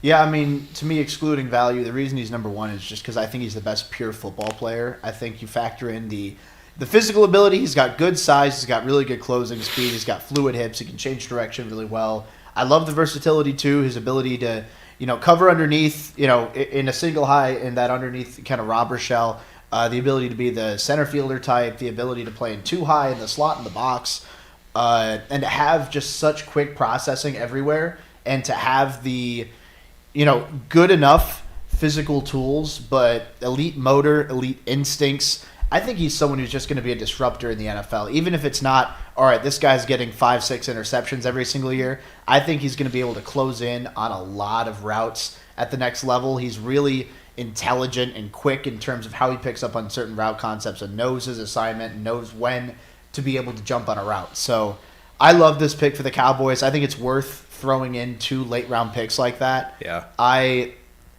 love this pick for Dallas. They need so much on defense. To me, they got the best defender and best overall player in this class, excluding positional value, of course. Ryan Gosling, not that one, but Ryan Gosling. You Our heard Ryan it here. Gosling. Our Ryan Gosling. Ryan Gosling, greater than signed Ryan Gosling. You heard it here. The best player, the best overall player, the best defensive player, Jacob Infante, to your Cowboys. Ryan Gosling, congratulations. Also, Ian, he's second on your board. Yeah. Has the brain freeze subsided? It's subsided a little bit, yeah. There you go. Again, where do we see him? Like, what's his fit in this NFL, in this Cowboys team, and what's his impact? Well, this is a really fun fit because you got Christian Parker, who is he has a good background coming from Fangio's type schemes. A lot of zone heavy looks, and I think in the modern NFL, right, you want to be multiple on the front, but you also want to be able to disguise coverage shells, and I think Caleb Downs has that ability. Right, again, like Jacob mentioned, the ability to play too high, single high in the box as well. I love his combination of hyper elite football intelligence, but then also coverage mobility, right? I think his athleticism, linear athleticism gets slept on, but he's endlessly fluid as well, physical and support. He's the pure glue guy, the best guy for that defense. I love it. Okay, so you lost by default, but I do like where you're at. I like Caleb Downs. I also think that this is a pick that I took it like a champ, though. The Miami Dolphins on the clock, however. And what we're doing, we're looking at where they moved from. They moved down a pick. Oh my God! Wow! My bold prediction there is it gone. is. Your Wow. bold prediction is dead. Your bold no. prediction's gone. It is. Hello, Tyler. It is Caden Proctor. You know what? I'm not surprised by that, though. I'm not surprised by that. You're not? Oh, well, because Hang on. That's Matt Ducati. Thank you very much for the sound effects. Tyler, you've been relieved from your command because we don't need you anymore. We don't need sound effects. We have it. Kazoo. I'm trying. But can you kazoo? I can't kazoo. No. Maybe with practice. All right. Bringing it back in here. Caden Proctor, the offensive tackle from Alabama. Consensus 5-star, the Iowa-Alabama mishap that once was. Proctor, a tackle to the Miami Dolphins at 12. Your bold prediction was he slides out of round 1. Not out of round. Top Out of the 25. top 25. That's out of round 1. Let's face it here. Okay, so we're going to go back to the board here before we get to the Rams at 13 as well. Figure that out here in a moment. However, Alabama tackle, Caden Proctor to the Dolphins. What I have here is that you both have this as a D- on your board. Where does Caden Proctor play football for the Miami Dolphins this year in 2026? Ian. Yeah, well, I'll start. It's a D on my board. He was a fringe first round, second round guy on my board, so a little bit, definitely a lot higher than I would have had him graded. The reason I'm not surprised by it, right? Even though it was my bold prediction that he'd fall, is you look at John Eric Sullivan, the new GM for the Dolphins, right? From the Packers tree, Brian Gutekunst. In the last 2 years, they underwent a philosophy shift where they got a lot heavier at the guard spots, right? They drafted Anthony Belton from NC State. They signed Aaron Banks in free agency from the 49ers, right? So I think Caden Proctor fits the physical profile that they're trying to go for at the guard spot, and I think he fits in well at the guard. My comp for him is Leonard Davis, who was drafted in the 2000s and was a tackle, right, but shifted to guard midway through his career and was a multi-year Pro Bowler with the Cowboys. I think Caden Proctor can undergo that level of development, but as a pure tackle, he was a little bit lower on my board because of the lacking flexibility, the lacking range against apex rushers. That's where the dichotomy sets in, but I think he could be a good fit. Caden Proctor, he's a good fit. There's a lot of words to maybe explain why he could. He wasn't a first rounder on my board. He wasn't a first rounder on either one of your boards. 39th overall on your final big board ranking, Jacob. Yeah. Why did the Dolphins make this move?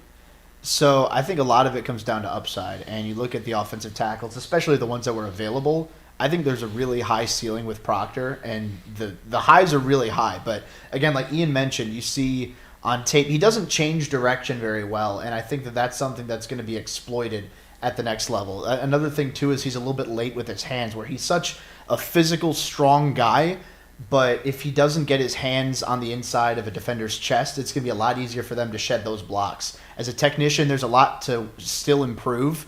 I could see him starting as a guard right away, but at the same time, I think Miami's going to try him at tackle, but I think there's going to be a steep learning curve for him there. He's got a face tat as well. We're just finding out. I did not know that. This is news to me. I mean, at that point, I'm drafting him in the first round. I changed everything I just said. Dude's got a face tat, with a cross under his left eye, a nose ring. Not that there's anything wrong with that. No, if I knew that going in, an offensive lineman with a face tattoo, I'm like, he's gonna mess some guys up. I thought it was a mole at first. That's a cross. So on this note, thought it was a mole. Ian Cummings, I want you to piss off a whole bunch of Dolphins fans and explain to me, because you lost the debate. Okay. Why? I would need you to explain to me why Dan Marino is not a top 5 quarterback all time. Dan Marino, not a top 5 QB. How much time do I have? Because I have a lot of reasons, man. Did you hear him? Never won a Super Bowl. Oh. Never, that's all I got. Hey, rings talk, man. No, but hey, all you Dolphins fans out there, Dan Marino changed the game, right? You never had a 5,000-yard season before him. He did change that. He set the standard. But as far, if we're talking about the best all time, right? We need longevity and we need legacy, all right? We need some of that bling on the fingers, and he didn't get any of that. So I'm sorry. He changed the game. But was that the play call? Did they call those passing plays for Marino? Or is it just like, hey, I'm going to do it? So could it have been sub-Indy? Well, it had to be both. You have to have the capability with the personnel. Let's see. Let's go back to 84 and let's talk about it. Dan Fouts, Chargers. I guess, yeah, you're right. You're not wrong. All right, we're having fun here. We're having fun. We're talking Dan Fouts while we're talking the 2026 NFL Draft. The Los Angeles Rams on the clock at 13, new logo and all. The Rams need several things. Oh, man, new logo, by the way. But you took the words out of my mouth. New logo or old logo for the Los Angeles Rams? Jacob? I'm actually going to say neither. I'm going to say the old logo with the ram head. Yes. Speaking to my heart. The greatest show on turf? Yeah, we're talking the St. Louis Rams ram head. Yeah. That's the best logo to me. Kurt Warner, Mark Bolger era. Kurt Warner, Mark Bolger. We're talking like Jerome Bettis. Marshall Faulk, Steven Jackson, Torrey Holt, Isaac Bruce, Brandon Manu Maliuna, Bears legend. Orlando Pace, right? Orlando Pace, absolutely. Yeah. Adam Archuleta, OJ Atogwe. Oh my God! You played Madden in your life. I played a lot of Madden.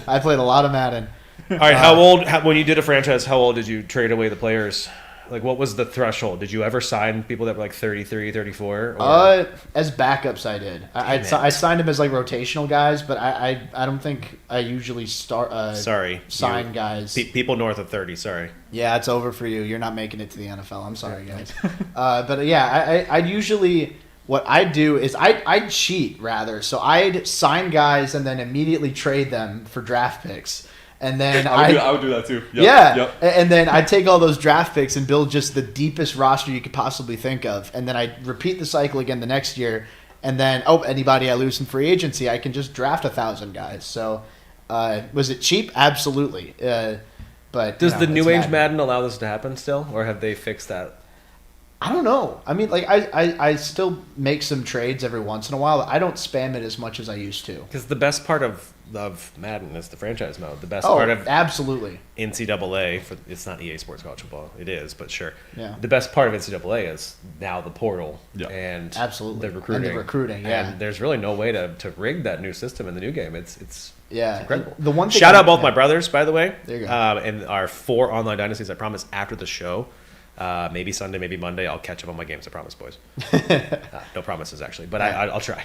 They, I remember in the old college games before they, stopped them for a few years. You used to be able to like create your own recruits. Yeah. Yeah. I would do that so much. Yeah, I had a 7 foot tall, 400-pound kicker with 99 kick power, 99 accuracy. We're just nailing 70. Oh, 70 yards. absolutely! Yeah, he was a 5-star as a kicker. I didn't even know the game could have that, but I just maxed out all of his stats. Just a ginormous human being. Just Just, be the first guy to make a You- 99-yard field yeah, goal. and I do 99 speed, 99 tackles. So anytime on special teams, he was marching down the field, tackling guys every single time. I miss that. All right, we got a potentially consequential pick coming Oh, up here. listen, they're showing on the broadcast. Alabama quarterback Ty foreshadowing? Simpson I- Foreshadowing? Man, at the Rams. I don't know. They say they don't want to pick. They don't want to tip the picks, right? And yet they show the people in the green room and they're talking about him. Yeah, so we It's- know. So we know if Simpson's the pick here, then that's exactly what they're doing. We're not tipping the picks, but let's show you We're this not player tipping the Yeah, picks, yeah. but conspicuously. Exactly. Yes. So at pick number 13 overall in the 2026 NFL Draft, as Roger Goodell, the commissioner, is reading this out loud to you, the 13th overall pick in the 2026 NFL Draft is Alabama quarterback Ty Simpson to the Los Angeles Rams. That is insane. Not tipping picks, and yet there they are showing on the broadcast him sitting in the room. So this is a shock. This is a shock. Yeah. Yeah. This is Yeah. now 2 shocks in a row. Yeah. Both Alabama guys going at 12-13. No one had on the mock draft. If you would have printed a mock draft using the PFSN free NFL mock draft simulator, having The best. Kate Proctor at 12, Simpson at 13, they would have said the comments, worst mock ever. You don't know what you're doing. Can't believe you employed this guy. And yet here we are, 13 picks in the NFL draft with multiple picks that would be torn apart on social media. Ty Simpson, though, however, 37th on your board, Jacob, 54th on your board, Ian. So starting with you at the Los Angeles Rams, Ty Simpson. Obviously, this is not a start him right away. No. What is this pick for the Rams with Simpson here? It's a credit. It's a D and a D minus, or D minus, D minus. Sorry for both of you. Yeah. So, Ian, what the hell, man? I'll be a little more lenient than my grade suggests because there are nuances to Ty Simpson's evaluation, right? He wasn't fully healthy down the stretch last year. He's only a 1-year starter, so it is a small sample size. But I don't see an elite physical skill set, right? Not quite the prototypical frame, not quite the prototypical elite arm strength or athleticism. And I do think operationally, right, there are really bright flashes of processing, right? But an accuracy, mechanical congruence. But you also have this, the term that I like to use is mechanical and mental freneticism. Sometimes he gets a little frantic and will miss reads, or that mechanical freneticism will cause shoulder misalignment, which can cause imprecision, which was a big problem for him, right? So he wasn't a first-round prospect for me. I think it would have been better for the Rams to take Mekhi Lemon or someone similar at 13, and then you have a really stacked, potentially stacked. I don't want to count chickens before they hatch, but 2027 has a ton of potential energy. I think they could have waited. Stafford is under contract for 1 more year. To me, it's a reach for a player who still had a little bit more to prove before you're in this capital. Yeah, it's a lot to reach for. I know you obviously, Jacob, not necessarily as low, proverbially, 54 to 37. You're board 37th for Ty Simpson. Was this too early? Do we think they tried to shop to trade down and then still draft Ty Simpson? Like, what is this pick about for the Rams? Yeah. So real quick, beer man. Beer man. We have no food for this pick, by the way, for your consequence. So Okay. I will. Uh-oh. I have something for him. But yeah. For the loser. Okay, so to this pick, while my beer is so kindly fetched, I like this landing spot a lot for Simpson. I obviously landing with Sean McVay in an offense that has Puka Nacua. At least in the short term, you've got Devontae Adams. You can learn under Matthew Stafford coming off an MVP season. I mean, this is a really good opportunity for Simpson. For the Rams, though, this is a bit too high for me. I think, as a one-year starter, I think he's more advanced than the average one-year starter going into the league, but still, it took him a long time to get there. You got to commend him for sticking around for as long as he did, but it's still a concern. Such a small sample size. He's got good touch. He's shown the ability to scan the field to scan the field horizontally and hit the deep ball, but average size, average arm strength, average athleticism. I don't know how high the ceiling is here. It's not like a physical specimen you're taking and betting on the tools. It's a high floor type of quarterback that you're taking as a developmental. You don't see that too often. So I don't know. Developmental quarterback at 13. Do you like it? Either of you? Yes. I Quickly. mean, I like the pick it. is in for our Baltimore. Yeah, I like it in theory, but I don't like the execution. I'm willing to hear them out because it's Sean McVay and it's that scheme, but I don't like it personally. All right. You lose the debate, Ian. What me? You lost the debate. Woo! We can't hear this out.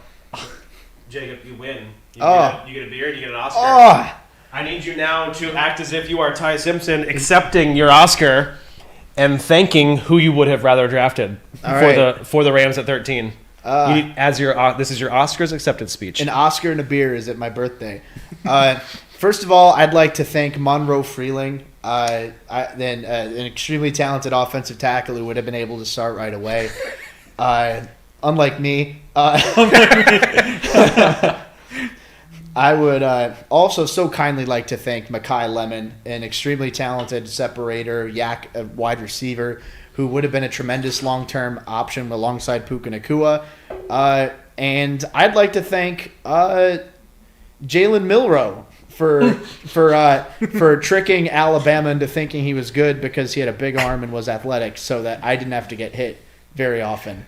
Congratulations to me. The Oscars music is playing. You're being pulled off the stage because at 14, the Baltimore Ravens are making their selection. All right. Well, actually, no, And- I want to keep that. Let me keep that. Okay. You get to take it home with Yeah. you if you Very want. proud If of you're it. allowed to get it on the plane on we'll Sunday. see. There we go. Yeah, So your pick that's- here yeah, with that the makes Ravens. sense. There you go. I'm gonna call it out here. The PFSN mock draft simulator obviously allows users to abscond with their favorite team or all 32 NFL teams and do a mock draft, mock the actual draft. What happens? I believe it was 31 this last week, 31.8 or 31.9% of the time, Ravens fans were drafting Vega, Ioane. Yowane. Ola Ioane. Ioane. The Ravens fans were selecting him as their preferred pick. More so, I believe the next pick was Kenyon Sadiq at 10%. Yeah. It's sold. The Ravens fans are sold here on Venga Ioane as their selection, as their favorite preferred player here. So I'm going to give you 30 seconds on the clock here because neither of you were that high on him. It's a position that's not necessarily a sexy pick, interior offensive lineman, but it's a position perhaps of need. Ian, a C+ grade. Jacob, a B-. Not a whole lot there, though. Do you like this pick for the Ravens here, like the fans do, Ian? Yeah, I like it. I don't love it, but I like it. And this is why. The offensive guard was such a big issue for them last year. They couldn't get push, and they didn't have a ton of balance or consistency there.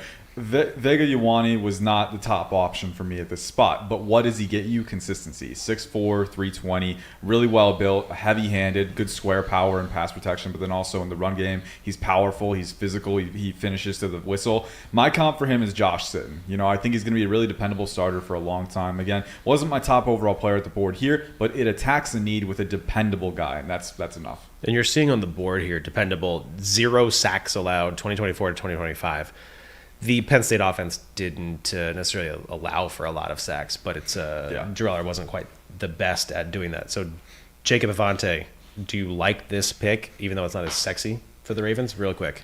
Yeah, it's hardly the sexiest pick, but I think Ioane is such a sturdy, intelligent, technically sound lineman. He's an athletic guy, but he's not like the freakiest athlete in the world, which is why I have him not 14th overall rated on my board because of the athletic upside, but he's refined, he's powerful, he's nasty. The Ravens, they just lost Tyler Linderbaum at center. Andrew Voorhees is starting at guard, coming off of a kind of a rocky season. He's in the last year of his rookie contract. Venga Ioane, I think, is a great long-term option for that offense. So I'm a fan of this pick, all things considered. All things considered, is he a surefire starter from day one for this team? Yes. Is he a long-term solution that you like? Is it always at guard, or is there a chance to move him around? I would say yes and yes. He probably sticks at guard. I don't see him going inside the center or outside to tackle. I think he exists in a phone booth, and he does that very well. I'm with Ian here on this one. I think it makes too much sense. Just stick him at guard. He's proven he's really good at that. Don't overthink it. So there's keep it simple, no stupid. way for me to break this debate tie, hey? No, there isn't. I don't think so. We got to 14th for our first tie in the All right. debate. The Baltimore Ravens punishment from, does that mean? hey, Old Bay man, Does that mean we both have to do Oh it? Christ! I'm going to leave it up to you. There's enough. We might need a separate spoon, however. Yeah. Yeah, you don't know what diseases What I do they say have. in overtime if you lose, if you tie the game? You're a loser.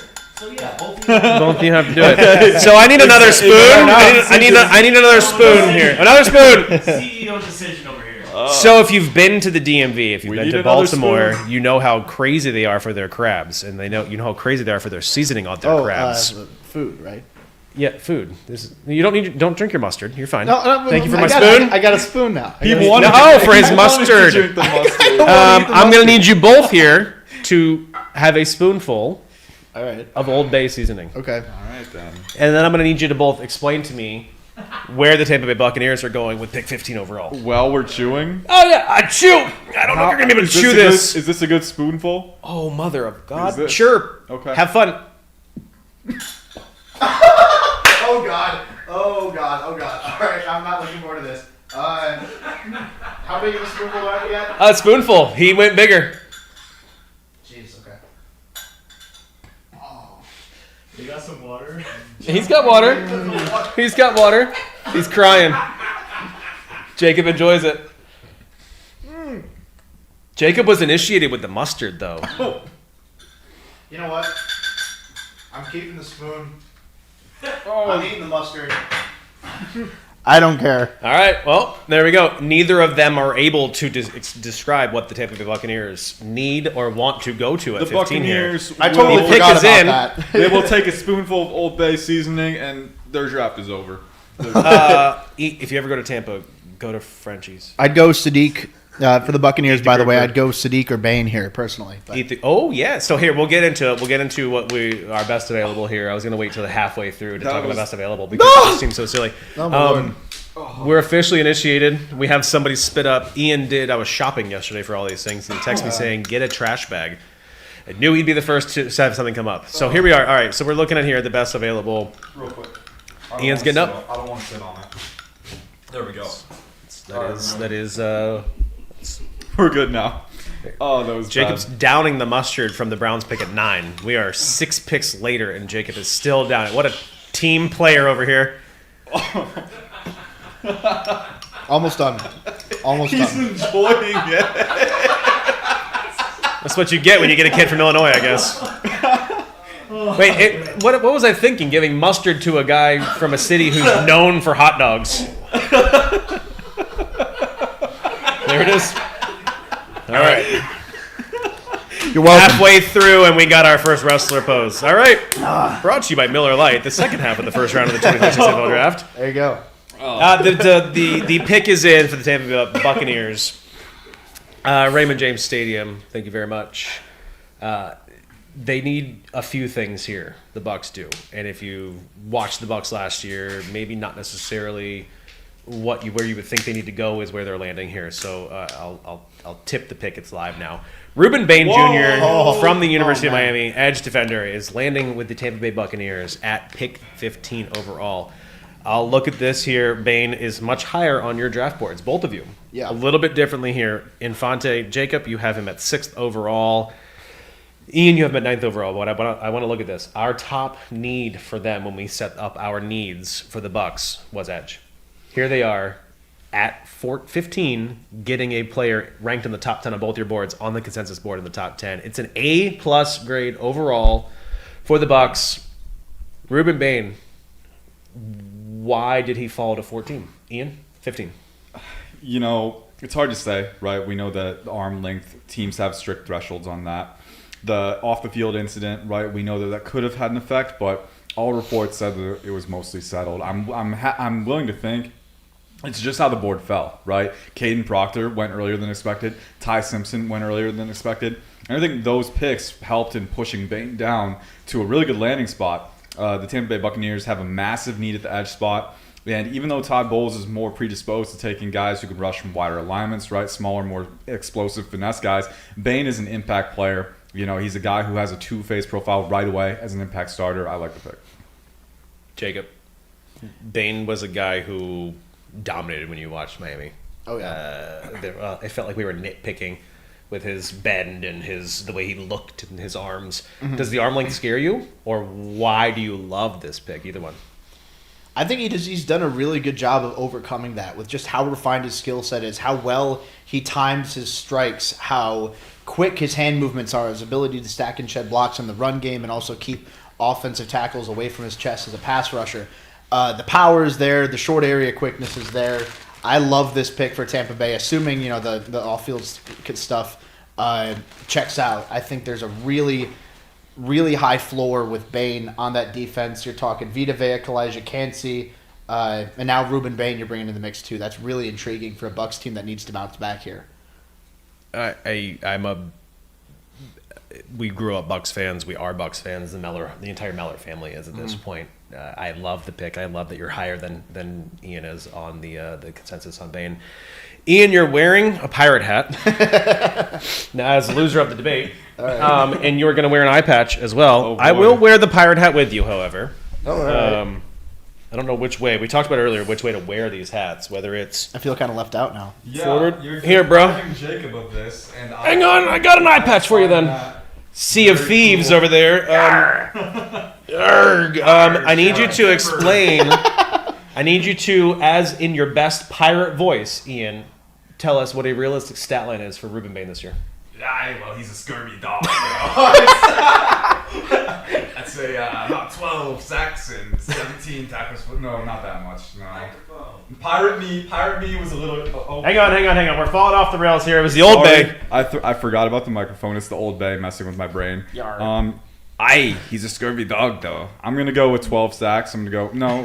12 sacks, 15 tackles for loss. Ooh, he's going to be an impact starter right away. He's going to be a guy who has the pass rush arsenal, right? He's got the explosive power. I think at the end of the day, right, that nuance, high floor is going to help him right away. And also, like Jacob said, he's got a lot of guys on the defensive line who can help him play off. So I don't have any pirate catchphrases. I'm sorry. You didn't do it in a didn't pirate do it. accent.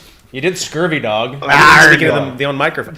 All right, Jacob. How scared are insert all NFC South quarterbacks? They are so scared. They better walk the plank. Yar. They're gonna be. That's all you got? They're gonna be in Davy Jones' locker. We were throwing. I'd rather be mopping the poop deck than blocking Ruben Bain Jr. All right, fine. The tackles he goes up against in the NFC South here, honestly, I think there's a chance for 12 sacks. I'm not gonna lie. If I'm wearing a pirate hat and I'm not a Bucs fan, I'm still at this point. I like the fit for him. I like the draft selection. So I'm going. The pick is in. New York Jets, pick 16. I don't know if this is necessarily what they need or what they wanted, but they draft Kenyon Sadiq, tight end from Oregon, to the New York Jets, number 16 overall. So this is one. I'm going to look at our board here. I'm not cheating because obviously there's no way I could remember these all on the fly. Kenyon Sadiq, a tight end with some drop issues, perhaps, but ultimately one of the more athletic guys we've seen in a long time. However, even though he was 12th on your board, Jacob, 20th on your board, Ian, it's not a need for the Jets. This is very unique to us. This is the lowest end of the needs that we had for the Jets. And so this gets a D- grade for both of us, from both of you, and a D- on the consensus. With the way the board has fallen, why do you think the Jets went with Kenyon Sadiq? What need does he fill? Jacob. Yeah, so I think he fits the offensive playmaker build. And look, they got solid production out of Mason Taylor as in his rookie season. I think they're still going to utilize him a bit in the passing attack, but you're looking at a team who's got Garrett Wilson as their wide receiver 1 and then not much else at wide receivers 2 and 3 and beyond. Sadiq, I think, is somebody who's going to line up in line. He's going to line up in the slot. You can play him out wide if you want with that 4.39 speed and just how big he is. He's an elite athlete for his size, obviously. The breakaway speed, the vertical separation ability, just how explosive he is coming out of his breaks. He's an elite level athlete with insane receiving upside. I think he could be an all-pro player at tight end. So not year one to say, but down the line, absolutely. I think that's a very strong possibility. Hey, I'm a fan of bold predictions. We talked about them earlier. I did not expect to hear Kenyon Sadiq. Does the fit with the Jets mean? I mean, who's throwing the ball? Do we have concerns about this offense overall with Sadiq in it, or does this help this offense overall? Well, I think, Geno Smith being a veteran, they'll at least be able to reach a certain level, whatever that level is. I mean, based on Geno Smith's play last year, it's going to be volatile, but they're at least going to be able to volume pass a little bit. And I think Jacob hit the nail on the head, right? Ken Sadiq is a guy who can split out in the slot. You can utilize him from different alignments. And even though, I think he can beat man coverage pretty well, but especially a zone beater or a splicer up the seams with that explosion, you can scheme him rack targets as well with the explosiveness, the contact balance. So I think there is a realm where he does fit. Do I think it's a perfect fit? No. Do I think they had other bigger needs? Yes. But, at the end of the day, it's a guy who they address defense with David Bailey. So I think getting a playmaker like Sadiq, you have a lot of upside there. Now it's up to them to capitalize on it. I want to call out, and I want to give shout outs to our UK brethren as well. So Ben Rolfe, thank you, buddy. If we had graded Kenyon Sadiq as a wide receiver, it would have bumped the letter grade up to a B minus. Yeah, so there we go. So for the Jets, obviously for a position of need as a wide receiver, tight end, maybe if they move him out as a slot, sort of keep him not as an inline tight end, which I think he fits better in the NFL, obviously. But to me, we didn't have a secondary Jets because we needed pizza, dirty water, hot dog. We're going to make him do the same thing again. So I got some other things for you here. Ian, you grab that one. We'll tally up your points and add them to your Friday total. Okay. But to me, so we have... I do love that aspect, though, if you move to... Yeah, of course. All right. Of course. Feel free. All right. Jacob Infante is going off stage. The pizza got him. Bye. And don't worry, he is wearing pants. I am wearing pants. So Sadiq, to me, I think it's super interesting that if you give him or you boost him, push him to the wide receiver, it jumps the Jets. I don't know if I like it. I don't know if I think he has... I will say real quick. Not quite stones of hand, but you saw how athletic he is on our sheet there. Yeah. I mean, the dude ticks all the boxes for athleticism. So I will say real quick, the Bills' thought process when they took Dalton Kincaid, I think there's probably something similar here too. Brandon Beane mentioned when they took Kincaid that they were going to do a lot of 1.5 personnel, right? Kincaid kind of blending the line between receiver and tight end. You can use him in the slot. I'd have to think that's what the thought process is here. But Kincaid, has it worked out for the Bills? I wouldn't say it hasn't, but also I think he left some production on the table too. So we'll see. But usually when you kind of try and blend the lines, sometimes you get caught in the middle. it is. It feels like that's where we've gone with them here as well. And so now the Detroit Lions on the clock at 17. To you, now that Jacobs put you on the clock again here as well, what do the Lions need? Where do they go, you think? Well, offensive tackle is a big one, and you've got two really good ones still on the board who I think fit what the Lions need. Monroe Freeling from the Georgia Bulldogs. Obviously, we thought maybe he'd be a top 10 pick, but he ended up falling to this point. And also Blake Mellor from Clemson, who I mocked to the Lions in my final 7-round mock. I think he is slept on as a potential top 20 guy, checking all the boxes. Started 54 games at the collegiate level, 6'7", 315, 34-inch arms, elite athletic testing as well. I could see either one of those two guys, honestly. I think the offensive tackle board has fallen really well. It's a clear glaring need for the Lions on the offensive side, and also the edge board hasn't fallen as well as you would have liked if they were going to get a guy there. So I think tackle, the clear area to narrow it down. Now it's just seeing who they pick. Yeah, it's interesting. So we set in our previous Football Debate Club episodes the tackle class at over 5.5 tackles, so needing to get 6. Yeah. We've got where are we at? Spencer Fano, Francis Maui Noah, Proctor. Caden Proctor. And so we're looking at maybe a Blake Miller at Monroe Freeling there, and then we have to sneak in, but to have the first half, that'd be interesting. So the Detroit Lions still on the clock as well. Then we go up to we stick in the NFC North with the Minnesota Vikings, Carolina Panthers as well. So coming up here, I'm looking at the best available prospects that are on the board here on the consensus overall as well. And it looks to me like we have Dylan Thieneman at number 10 as our top prospect overall, still available. And then you have Mekhi Lemon, Jamal McCoy. We've really been all over the board. Peter Woods, yep. And then you get down to Monroe Freeling as well, down at 18 overall. So we are ticking all of our boxes here with our best available prospects on the board. So thank you very much, Tyler, for the throwing to the screen. I was right. Mekhi Lemon is the best overall prospect that we have as well. The wide receiver is probably not going maybe as early as we thought they would have been, but maybe not. Those first at this two point. went early. I think it's just Mekhi Lemon dropping farther than we expected for sure. But you got guys like Omar Cooper Jr., Casey Concepcion on the board as well. Interesting. It's now with the way the board's falling. It to me looks like it's a super interesting what that back half of this first round or that back fourth, 26, 27, like right there. Is there going to be any movement to come up? We likely thought we were going to see movement to come up to possibly get Ty Simpson off the board. So now maybe not necessarily anybody moving up to get that proverbial fifth year as well. The couch looks so empty without Jacob Infante. I know, there's a void. In all of our lives. We all the feel pick it. is in, thankfully, though, Jacob, so we can where are talk you? about a pick for the Detroit Lions at 17. Ian, you called it. It's Blake Miller, Oh, yeah? tackle Let's from go. Clemson. So as it's being announced and as Jacob's coming back in. So Blake Miller, a first rounder after all. Oh, my God, Jacob. Jacob is an amateur wrestler, for those that want to Thanks know. for having Blake me. Miller not in attendance. Blake Miller off the board. As much as you might have called it or we talked about it, yes, very, very clear, Ian. 27 overall on your board. A big need for the Lions here at 17 for a tackle. It gets a C+ for you, Ian. A C- though for you, Jacob. So I want to look over to you, Jacob. We talked about Blake Miller while you were gone. Just leave in the middle of a show. Jesus. Amateur hour. I'm sorry. I okayed it. So Blake Miller lands. You called him a first-round pick. I believe we talked about him on our offensive tackle episode of Football Debate Club.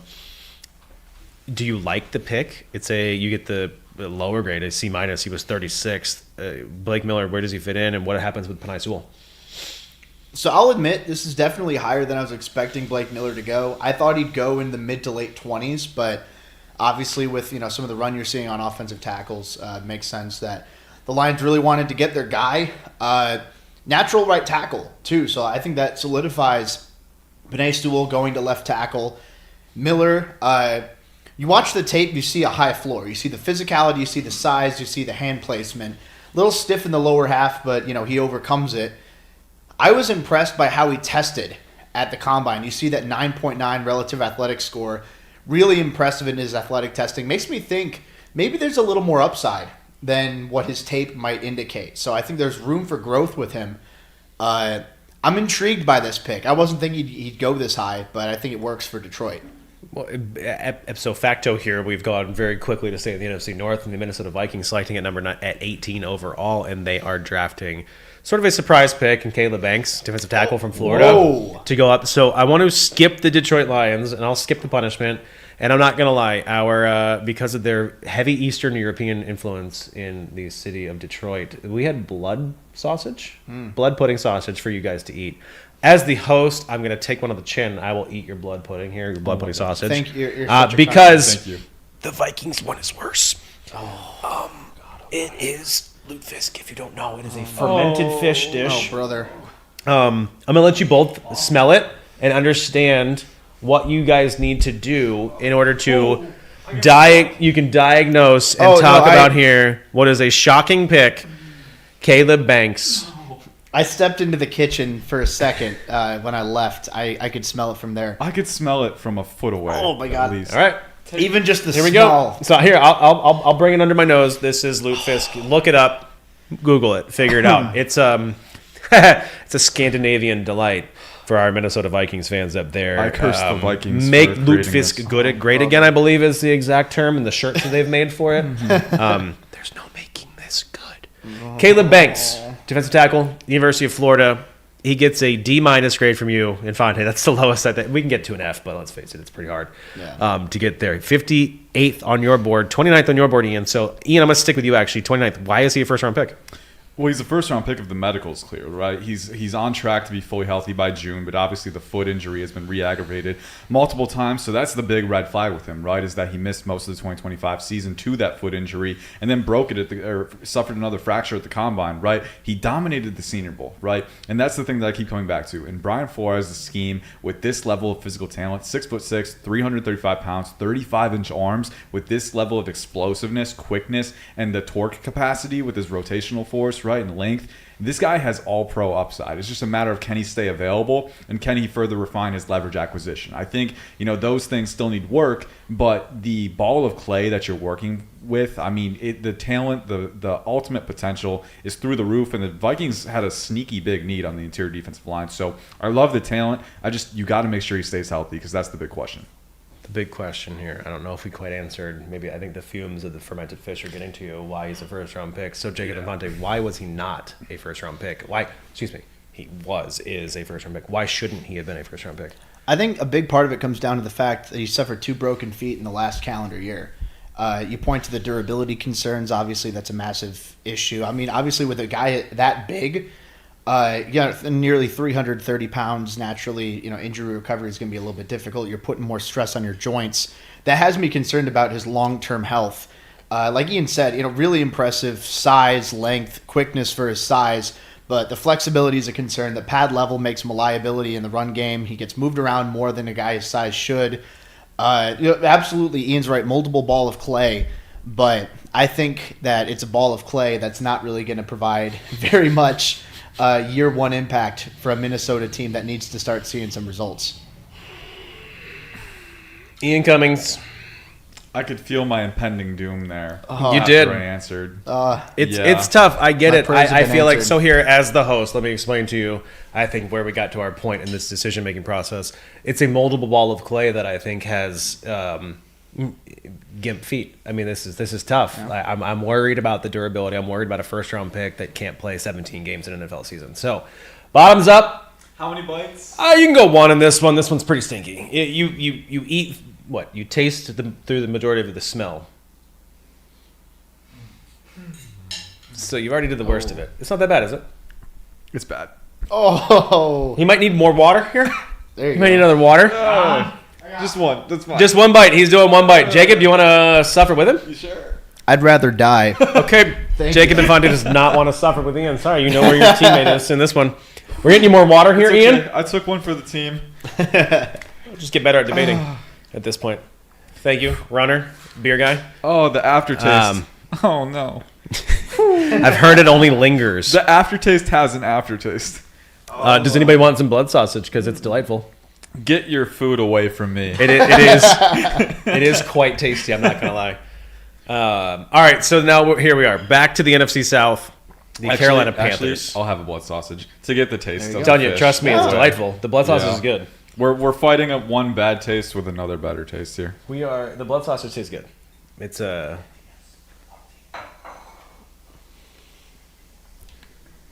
Just tell us what you want to tell us here, Matthew. I want to remind the people of our mock draft simulator. Oh, yeah. Updating in real time. So the MDS is completely absolutely. updated. And yes, every single pick, it's being updated. You heard it from our fearless CEO. The mock draft Is this simulator. the hot chicken, by the way? Yeah, have some. It's cold So, now, When I went to but Nashville once, I had hot chicken. all right. And it was the hottest chicken I've ever had. This is it not. was- This it is was not hot. shut the cluck up level My hot son sauce. can eat 20 Takis in one handful. What? Not like wings at all. How? He's 8. I don't know. Kids, I don't know. What kind of how do you get to that point? Do you feed it radioactive food or something like that? I'm going to bring it back in because the mock draft simulator is I officially respect that. updated with the Carolina Panthers picking Monroe Freeling at number 19 overall. So, yes, the PFSN MDS, free to run all your mock drafts. Run updated mock drafts now. If you want to see what your team can go to, if your favorite team is the Browns, if your favorite team is the Bears, and you're picking in a few picks, see who you can get by going to the PFSN MDS. These are my ad reads for the evening. Yes, thank you very much. My CEO reminded me. I'd be fired if I didn't. All right, Monroe Freeling. We've talked about him all night. We've talked about this tackle class. To the Panthers, if you're Bryce Young, I'll look at it here. You both give it an A and A minus. There's not a whole lot to debate except for maybe how good this guy can be because it feels like, correct me if I'm wrong, 1 year starting for the Georgia Bulldogs. Are you afraid at all about 1 year in the SEC starting if you're Panthers fans? Well, I feel like you can be a little apprehensive, but here's the thing. Whenever I have a player who doesn't have a lot of experience, I look for those developmental fail-safes, right? And I think Monroe Freeling, obviously over 6'7", around 315, near 35-inch arms, elite athletic testing. And yeah, the hand usage is a little raw, right? I think there are times when he can lose his balance or not be quick to counter enough, right? But ultimately, the flexibility fail-safe is something that's really strong on his film. You see him consistently swivel his base beneath him, get his anchor in proper positioning. And I think, most guys who are taller have trouble playing with leverage. Monroe Freeling, to me, doesn't. I think he's really good at that. So I think it's going to help his development. And ultimately, it's going to be a long-term pick because they've got Rasheed Walker. They've got Taylor Matan as well. But when he does start full-time, he's going to be a good player. This is a de facto victory for Ian here because we're already on to the Eagles clock. So I have to host. I'm going to apologize here. You have a delightful one. He has an RAS of 9.99, Yeah. almost a 10.0. Freeling to me, I am a little bit afraid. So we're Yeah, going to the gross Eagles fish. here. It's all right. This is North Carolina vinegar barbecue sauce shot that you must take now for the Carolina Panthers. Jacob Infante, as your consequence for not being allowed to talk. All right. All right, but I while deserve this it. is happening, we'll go full screen, but I'll happily talk over it. my beer. Right. Because, do you need a beer? No, I have a beer. Okay. Yeah, Just no, making thank sure. you. Just looking out for you here. No, I appreciate it. I once tended bar. All right, so the Philadelphia Eagles at pick 20 as he takes his North Carolina vinegar barbecue shot. Proud of you. All right, let's see. Does it go down smooth? Like San Diego? At first it does. Slowly building up. Okay, yeah. Yeah, it's slowly building up. Yeah, it's fun. I It's can like see that. his I can face feel- getting redder in the screen. I can feel like a little tingle on my like a little bit of tingle on my upper lip. All right, so this is we're back to Wow. the Eagles and All right. Cowboys trade. The Eagles moving I'm up worried. from 23, mind you. I want to bring it back in. I know we're having fun with our. Sorry, I made you guys do this. Yeah, you're having fun. Jeez, sorry. I ate blood Sadistic. sausage, which was delicious. So the Cowboys and Eagles trading here. The Cowboys receiving picks 23, 114, and 137, and the Eagles receiving pick 20 and a 7th round pick next year. So we have multiple day 3 picks being on the move for the Eagles in exchange for a 7th rounder next year to move up 3 spots and draft Mekhi Lemon, the receiver from USC. Looking at our grade sheet now, Mekhi Lemon receives an A+ from you, Ian, and an A from you, Jacob. This is not necessarily the top need for the Eagles, but it is a need. It's that because on your boards he's a top 15 player, getting him at number 20 overall. So, Mekhi Lemon, what does he do best, and why does he fit at the Eagles, Jacob? So I like this in the short term. Lemon I really like as a separator and a yak threat just because of his agility. Really, he sees the field incredibly well with the ball in his hands, and he's really dynamic coming in and out of his breaks. He's an intelligent route runner, knows how to adjust his tempo depending on the coverage he's seeing. I like this in the short term as a little bit of a boost to help get that Eagles offense back on track and get them over the hump as they're competing for a Super Bowl again here. In the long term, I mean, with A.J. Brown expected to get traded to the New England Patriots, if that, assuming that does happen, you need another receiver alongside Devontae Smith. I think Lemon is more than capable of being a long-term starting option and an impact player for Philadelphia here. Great value at 20. It is great value. Does that now mean throwing to you, Ian Cummings? Does this mean A.J. Brown is gone, and how does he fit in? What do you like about Mekhi Lemon to the Eagles? Well, I think we were already reading the tea leaves of A.J. Brown potentially being gone anyway, right? So I think this increases the chance, and I think it's a very good value pick regardless, right? If they keep A.J. Brown, I think he's a perfect power slot for that offense.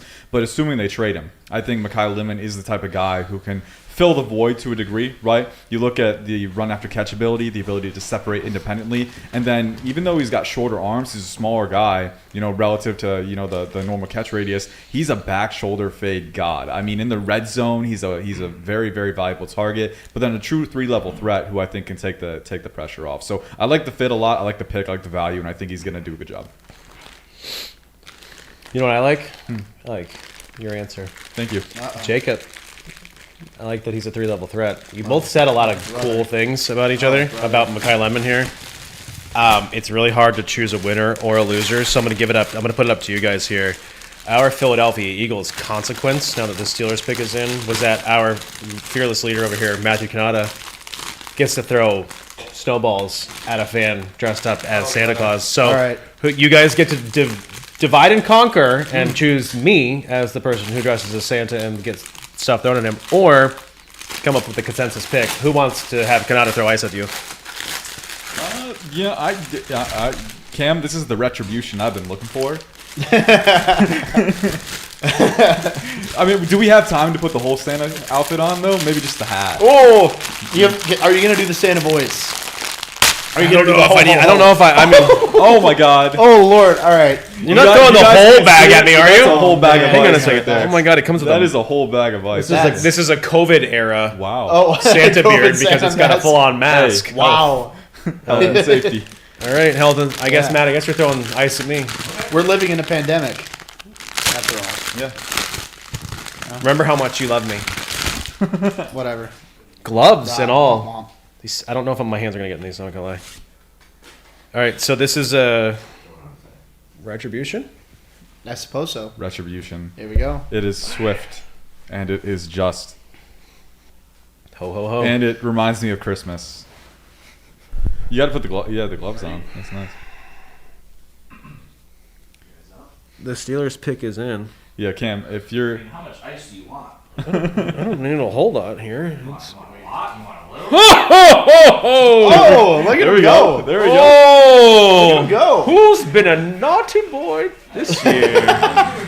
Oh, man. throw ice. Oh, here we go. Here we go. Oh no! All right, this is for a Let's just do this. Oh, Forget it. shit. Oh no! there you go. Oh. Oh. Hey. We're falling off the rails Oh, I here. missed.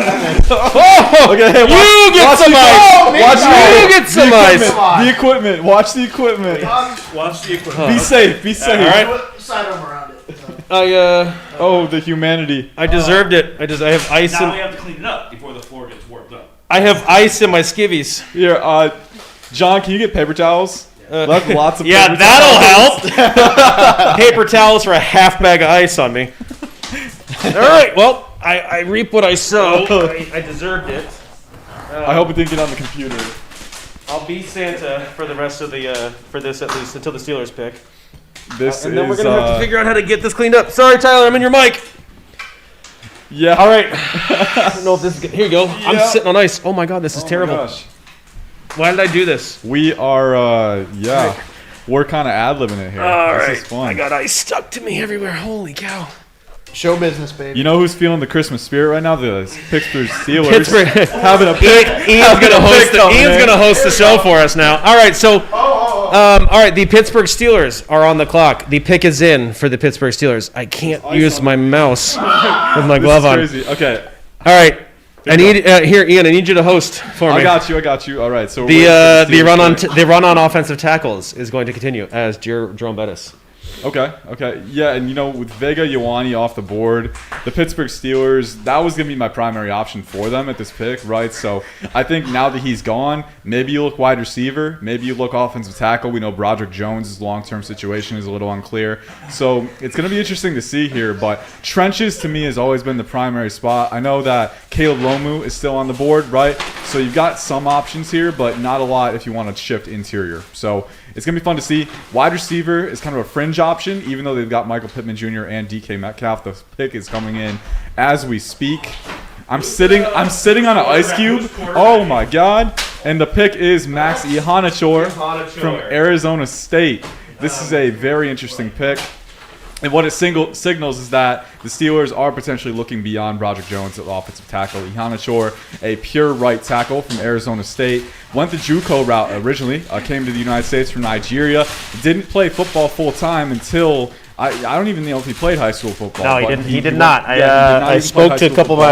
of my guys at Arizona State. He did not. Yeah. So he went the JUCO route. Obviously, a guy who took a little bit of time to develop, but once he got to Arizona State in 2024 and 2025, you started to see some really high-level football, and he was one of the only tackles that gave David Bailey, who went second overall, a lot of trouble, right? And the way that he did that was with athleticism, with clean pass sets, right? Precise timing with the hands. And the main thing that I keep coming back to with Ihanachor is that at the Senior Bowl, he came in, and that first day, it was a little rough, right? There were times when he would get beat by guys by oversetting, right?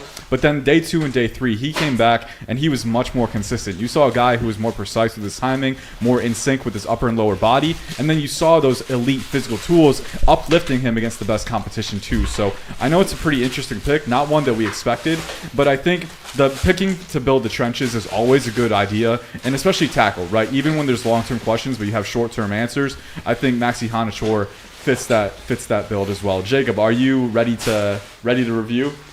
I'll do the best I can. Okay. After I was kind of scrambling on my hands and knees to try and clean up some of this ice. I'm glad that nobody on the camera chose to pan to that. But I mean, at the same time, I think this is a really, it's a high upside move for the Steelers. I mean, obviously, you mentioned you have Broderick Jones, you have Troy Fautanu there. Ihanachor is a very boomer bust pick, in my opinion. I think the Steelers are in a situation where they wouldn't need to start Ihanachor right out of the gate, with those 2 tackles in place. But maybe, you want to move Fautanu inside. Maybe you want to move off of Broderick Jones when it's time for his contract to expire. Ihanachor, the pad level needs work. The hand usage needs work. I think if he were to start right away in the NFL, there'd definitely be a learning curve for him. But I think this is a good situation for him specifically to hone in on his technique, because the size is there, the length is there, the athleticism is really, really impressive. Having the soccer and the basketball background from his time in high school, you can see that in just how natural he moves in pass protection, the explosiveness coming into his kick slides. So I'm very interested in that pick. Now, I have a question. Do you see, because obviously we know they had to need an offensive guard, right? Do you see them potentially shifting Broderick Jones inside? Or we know Troy Fautanu, when he was coming out, he had some people projecting him inside the guard. I think Fautanu is good enough that he should just stay at tackle, right? Probably move Broderick Jones inside. Do you see them working with the personnel they have, or maybe trying to go day 2 for an offensive guard? I think it could make sense, actually, when you bring it up like that, to put Broderick Jones at guard. I mean, in all honesty, it's at this stage, it's obviously a very different skill set of player, but kind of the Evan Neal sort of situation where it's like, all right, tackle hasn't worked out. Let's try you at guard. Let's see what happens if we kick you inside. We put you, keep you in a phone booth. You don't have as much space to work with. Maybe less margin. Maybe less potential for error whenever you're dropping back in pass protection. So now that you mentioned that, I do kind of like Broderick Jones kicking inside, even though, definitely Fautanu, a lot of, some people had him kicking in at guard. I think Broderick Jones could be worth a shot there too. The cleanup is still going on. I am sitting on an ice cube directly, but I'm fighting through the discomfort here. I love it. But Cam took one for the team. We really appreciate it. And to pick 22, the LA Chargers go Akeem Mesidor, edge rusher from Miami. Oh. This is an interesting man. pick right here. Jacob, how you feeling? I'll just throw it right to you. So as a Bears fan, I'm really bummed about this. I was kind of hoping in the back of my mind that he'd be able to fall to 25. Obviously, that's not the case. I don't think it should have been the case, honestly. I'm surprised he fell this far to an extent. But I like this a lot for the Chargers. You're looking at a guy who he can play inside, he can play outside. He played a little bit of nose tackle earlier on in his collegiate career, a stout type of defensive lineman, lost a little bit of weight, but, you had him around that 270, 280 range a couple of years ago. Just a really refined pass rusher. And yeah, he's old. I know he has the foot concerns, but he's such a, that short area quickness is impressive. The physicality is out of this world. He's got a stout, low center of gravity, helps him win with pad level, obtain that leverage. So many different moves he can use to shed blocks and create pressure on passing downs. I think, looking at the Chargers, you have Mesidor, Khalil Mack, and Tui Pelotu right now. Mm-hmm. It's a really impressive defensive line, but Khalil Mack obviously isn't going to be an option forever, at this stage in his career. So this is a really good eventual replacement. Mesidor is going to be a guy who's going to factor into the rotation right out of the gate. I like him as an interior rusher on passing downs too to start. So great value, at least in my opinion, for the Chargers here. Yeah, the only thing that I'm thinking, right, is that you have Khalil Mack for another year. You have Tui Pelotu, right? there are younger edge rushers on the board, right? And I think that was the main thing that was scrutinized with Hakeem Mesidor is that he is a 25-year-old rookie, or he's going to be, right? And he doesn't have the elite length as well. I think he does have pretty good compact power for his size, but you're still looking at guys like Keldrick Falk, who's on the board, Zion Young potentially, who I'm a little bit lower on, but I can still see the appeal, the upside. Hakeem Mesidor is a guy, like you mentioned it, you're going to get a high floor right out of the gate. Will they regret passing on a guy like Keldrick Falk, who has that high-end power profile, but also doesn't quite have the pass rush chops, right? The thing we do know about the Chargers is that they're in win-now mode under Jim Harbaugh. They got Justin Herbert. They're keeping this window open. And I think at the very least, Hakeem Mesidor does factor into the rotation right away. And the fun part of his evaluation is earlier in his career, right, at West Virginia, he did play a lot of three-tech. He did play farther inside, trimmed up a bit at Miami. So it's going to be fun to see. I think weaponizing that alignment versatility is going to be a fun look for them. I would have preferred Keldrick Falk just because you can kick him inside to three-tech and 4-eye on a situational basis. But you look at the numbers here, 12.5 sacks in 2025, 17.5 tackles for loss, a pressure rate of 14.6%, but then also 4 forced fumbles in 2025. So not only does he convert pressure to sacks, he's also a turnover threat with his ability to catch quarterbacks by surprise. So you have enough burst, enough bend, enough power, and then a dutiful run defense profile as well. I like the pick. I don't love it, but I think for a win now Chargers team, I think it's sensible for sure. Well, I come bearing gifts. Ho, ho, ho. This is for the Steelers pick, and since you both made me be Santa Claus, you assholes. That's fair. Now get super punch in the face. That's fair. This So will not be fun. Enjoy. What is this again? Think Sambuca if you've ever had it before. Is it a type of alcohol? Yes. Okay. All right. Cheers. Cheers. Bottoms up. Cheers. Bottoms up. There Have we go. fun. Have water ready. Oh, brother. Whoa, God. Oh, brother, he said. Can't be any worse than what I gave you already tonight. Oh, that's not great. It's rough. That's not great. How great he says. My father-in-law. That's bad. Oh, Why did you go directly to me for this? what? You got some 6 cents or whatever? Oh my God. All right, man. Can you clean up that ice that you're sitting on so it doesn't bring the leather? Yeah, I can do that right now. Good, because I like Hakeem Mesidor, but I'm going to bring this back in as much as I can. Where's the paper towel? Jacob Infante. Oh, me? Yep. Thank you for your Hakeem Mesidor take. However, Ian Cummings wins. And so, for those that didn't know, back when Dean Spanos and family moved the Chargers from San Diego to Los Angeles, he wrote a letter. This letter was strictly business. So, Jacob, you're going to read this as a personal touch, as a dramatic reading from the Spanos family to the city of San Diego. Sorry, San Diego. And by the way, I should say, I still have like a little bit of that taste of the Sambuca in my mouth. Super punch. Super punch. I still have a tiny bit of hot sauce. All right, yep, I had proud of you. that as a palate cleanser. That's how bad the super Proud of punch you. was. Anyway, Dean Spanos. Yep. Letter to San Diego. After much deliberation, I have made the decision to relocate the Chargers to Los Angeles, beginning with the 2017 NFL season.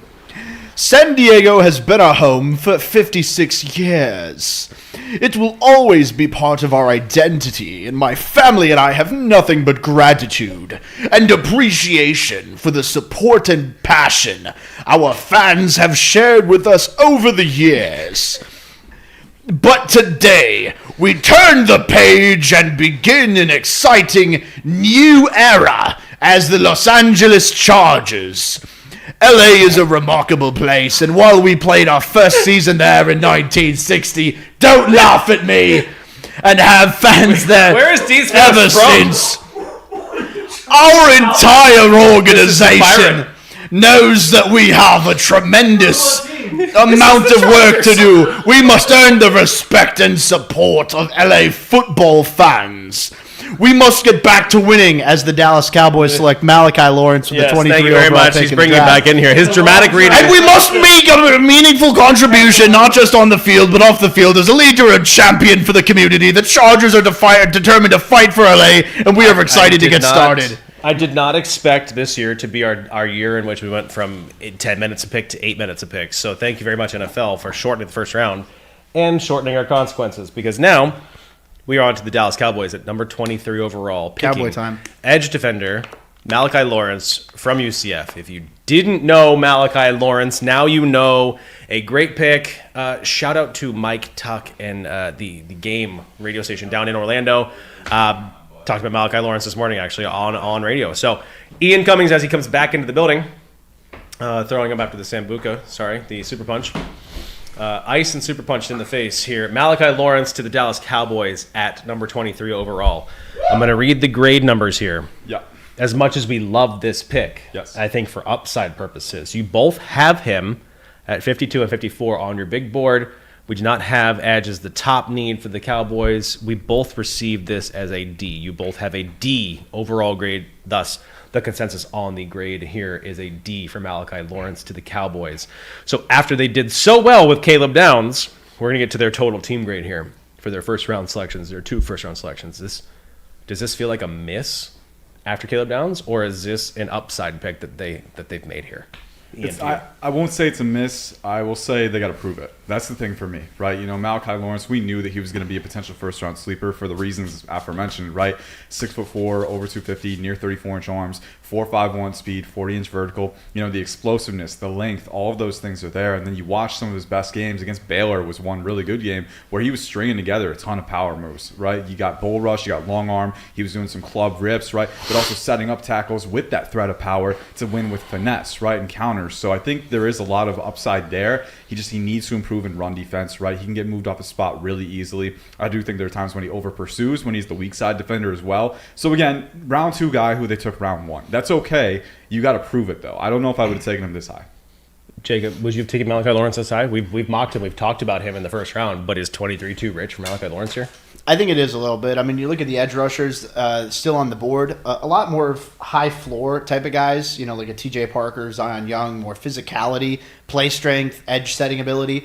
Lawrence, you're looking at, you know, like Ian said, the length, the explosiveness, the ability to win with the long arm, the bull rush. I like the finesse he brings in his hands. I think he's a better technician than a lot of people give him credit for as a pass rusher. Still very raw as a run defender.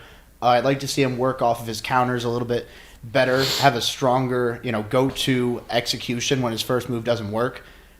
High ceiling. I think that Dallas is a good landing spot for him because you have Rashawn Gary, you have Donovan Ezeraku. You can kind of slowly but surely work Lawrence into the rotation there. Little high for my liking, though, for sure. Little high. So I'm not going to lie. We don't have a Dallas consequence because I'm not going to make you chug also another frozen margarita there. So to me, this feels very much like an upside bet. Not one to me. I like Lawrence, but at 23. So who would have been there on the board other than Lawrence to draft if they wanted to go edge? If they wanted to go edge, Keldrick Falk would have been one. Zion Young would have been one. I wouldn't have taken Zion Young there. I would have taken Keldrick Falk. And I think schematically, again, with Christian Parker's scheme, there are multiple ways that you can use them. Malachi Lawrence is going to be a pure, probably wide alignment rusher, right? You know, who's got the burst and bend. Keldrick Falk, though, to me, has that projected schematic versatility where he can play from wider alignments, but then also slot inside to 5-tech on the strong side or kick inside to 4-eye or 3-tech. I do like the versatility. I will concede Malachi Lawrence gives you the best pass rush profile of those 3. So Zion Young, Keldrick Falk, probably the top guys. Gabe Akis as well from Illinois is a sleeper. I don't know if he goes round 1, but he checks a lot of boxes. I would have considered him here as well, but I can see the appeal for Lawrence. I like Yakis there. Did Mesidor's selection at 22, you think make them pull the trigger on Lawrence? Or really was this could've. this felt like Mesidor to the Cowboys was shaping up for them. So maybe almost got sniped. So the Cleveland Browns are on the clock. They traded back. There you go, Tyler. Oh, Tyler's happy. So they traded back from 6 to 9. This does not affect their selection here at 24 overall.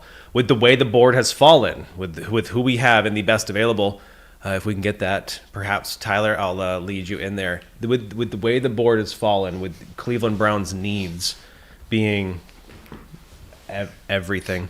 Yeah. Where do they go with this is the best overall? Where do they go? Jacob? Ian? I think you got to Bueller? go receiver here. This offense is really lackluster in not just my opinion, but from an analytical perspective as well. Indeed. Omar Cooper or KC Concepcion are the 2 guys that I'm looking at here.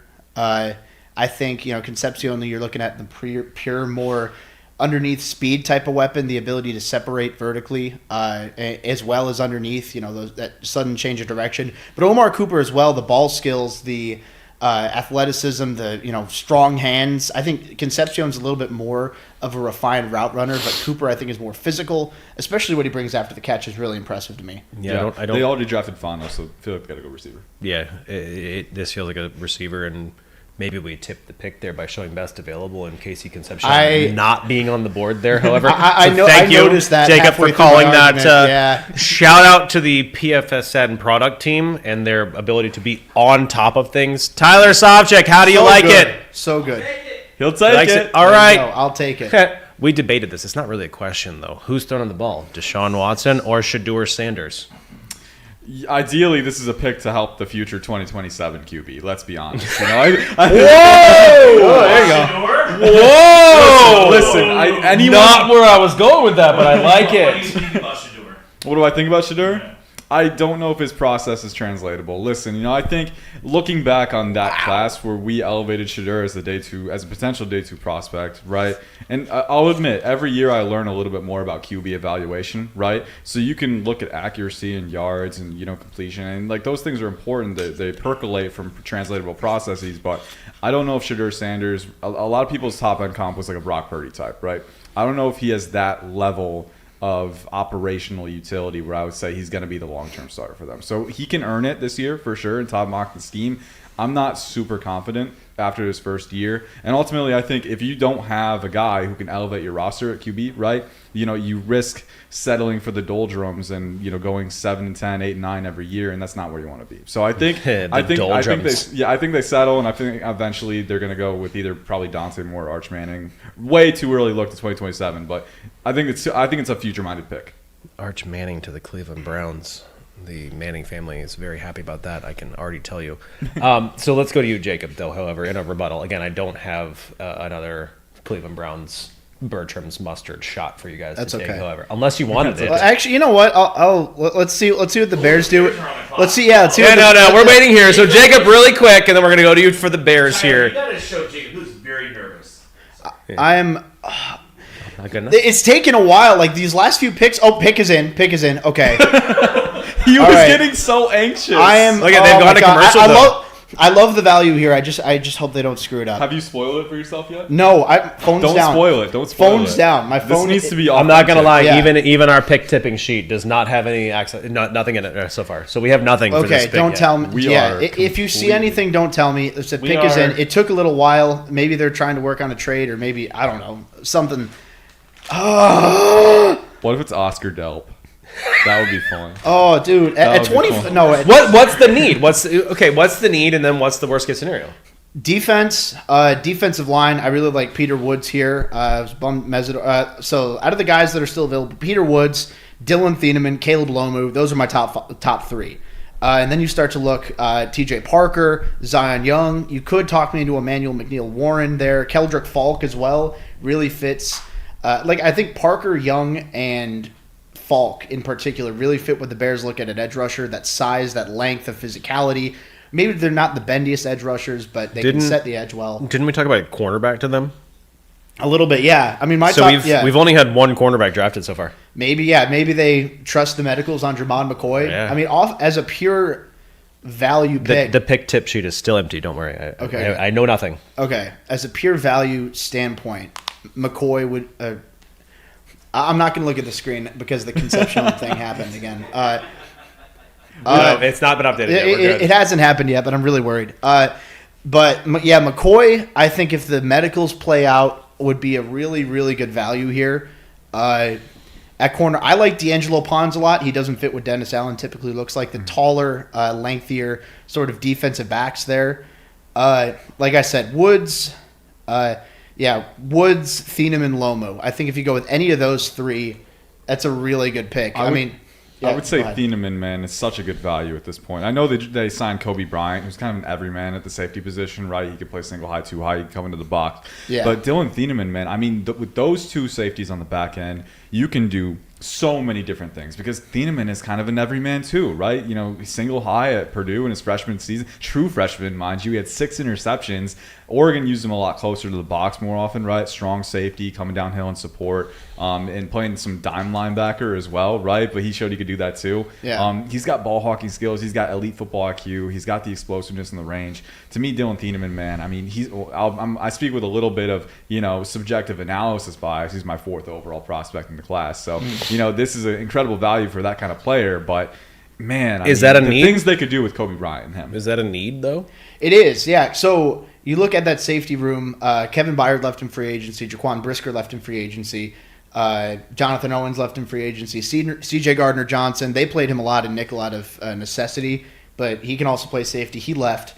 You have Kobe Bryant, I think a long-term upgrade over anybody they had last year. And then you're looking at either Cam Lewis or Elijah Hicks as their starting safety. So it's a big need. It's a big need. I think. Shout out Elijah Hicks, one of my guys. But yeah, no, why Elijah Hicks safety is a not fantastic a bigger need on special that teamer. team with that roster. I'm sorry. Yeah, no, literally. I mean, I think Thieneman would make a ton of sense here. The speed, the instincts, the physicality, the ball skills. Want to see a little bit more form refinement as a tackler, but just a phenomenal athlete, really intelligent, really versatile. He would fit what the Bears like. On that defensive line, I mean, Peter Woods, I'm higher on than most, I realize. Didn't test insanely well, but I know he was on the freaks list that Bruce Feldman had going into the season. Tested a lot better in the offseason as well. We'll see. I think definitely defense or Caleb Lomu. I think Lomu's the only offensive guy I'd like here, but defense I think needs to be the priority. I will say Caleb Banks already going off the board changes the complexion of this conversation for me because a lot of mocks have the Bears picking the first DT off the board, right? Now you've already got one option off. I wonder if that increases the pressure for them to take the guy that they want. We will see. It sounds like they're going to announce it pretty quick here. The Chicago Bears pick is in, Jacob saying defense or Caleb Lomu. Given that that's a handful of positions, I can tell you that that's where we're at, defensive Lomu here with this pick. All right, okay. But the Chicago Bears, with the 25th pick, also we had a trade. We'll get to the trade there. The Houston Texans and Buffalo Bills swapping 28 for 26. So the going through a table here is not happening until 28 for the Buffalo Bills. With the 25th pick of the 2026 NFL Draft, the Chicago Bears select Dylan Thieneman from the University of Oregon by way of the University of Purdue. Let's go. Therefore, let's go. All but confirming that the Bears are going to be moving to Indiana. So you have an Indiana kid who played his college ball for 2 years at Purdue in the state of Indiana. It's just, this is what they're coming back to Indiana. Why do you have to ruin this moment for him? Because it's hilarious. We're here for hilarity. So, all right, he's very happy. Our Bears fan is very happy. You are my savior. Oh, I shall not want. Oh, praise be to Poles. Praise be to Poles. Oh, look at him. You see on the broadcasting. All right, are those? I'm sorry. Are those like cop aviators? What do we call those? The he's gonna patrol aviator shades. He's gonna patrol Soldier Field. Is that where we're at here? I guess so. So. Jacob we're gonna work on our puns here a little bit. He's having a cathartic moment. So let's go. The Pittsburgh Super Punch has now kicked in. So here we are. All right, here, I'm the host. I'll bring this back in and tie this into professionality. Smart. Thank you. Ian Cummings, you have Dylan Thieneman as your 4th overall prospect. Jacob, 19th overall. However, with the Bears' need and with the Bears' value at 25, it is an A+ for you, Ian, and an A for you, Jacob Infante. Thus, the consensus grade is an A+ due to need. We love this pick. Yep. This is a great pick. Jacob, I'm going to go to you, and I'm going to give you the solo camera on you. Why do you love this pick for the Chicago Bears? He's everything that Dennis Allen and Ryan Poles could want in a defensive back. He's versatile in the fact that he can play anywhere on the field. He's intelligent enough to know his assignments in any alignment, in the slot, as a deep safety, playing in the box. He can do it all.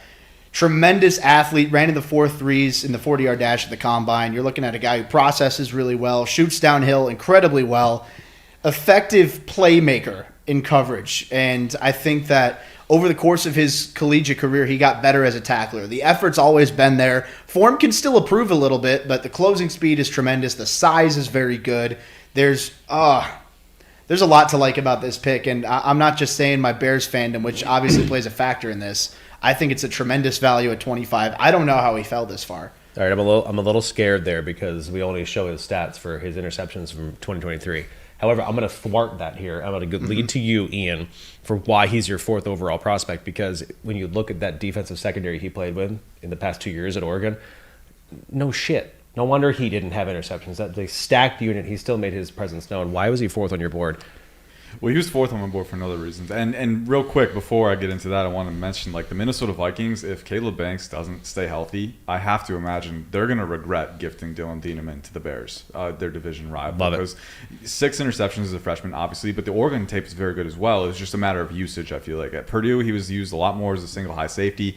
At Oregon, you saw him more as a split field in the box, as a rover, right? Some dime linebackers, some zone nickel as well. And the fact of the matter is, you see the same diagnostics in both roles, right? 6 foot, over 200, 4.35 speed. He's got the range. He's got the playmaking ability. But then in support too, he's strong built. He's like Jacob said, I think he has room to get from a good to a great to an elite tackler. But is still very competent in support. Is still very angle sound with his pursuit downhill. Is very quick to react. Incredibly intelligent with the football IQ and the reaction ability, the play recognition, and then at the same time the block take on as well. This is a guy that surges downhill, is willing to enforce his will, and I think he can do anything that you ask him to do. Right? He's not just a one-trick pony. He's an everyman, a true everyman at the highest order. And to me, that's a top 5 player. It takes a lot to be graded near Caleb Downs, and I had him graded in the same tier, around the same tier as Caleb Downs. I love the pick. I love the fit. I think obviously you would have liked them to address the trenches, right? That's been a big area of need for the Bears. But sometimes you just play the board, right? And I think safety was still a need. I think they can address the trenches on day 2. This might be one of the best picks so far in round 1, in my opinion. One of the best picks in round 1. I don't know if I can thwart his excitement and make him suffer the consequences for not winning the debate. I feel like the excitement. I can't do it to him. Look at his face. Ian, you're wearing the cheese head. This day just keeps getting better. So there you go. I couldn't do it to him. I like where you're at. All right. So the kid who lives in Michigan is having to wear a cheesehead hat. Sorry. I guess it makes sense. Go Lions. I guess it's kind There you of go. disingenuous right now. So you now need to do this. All right, so the Houston Texans trade up. The Houston Texans trade pick 96, or 91 and 26.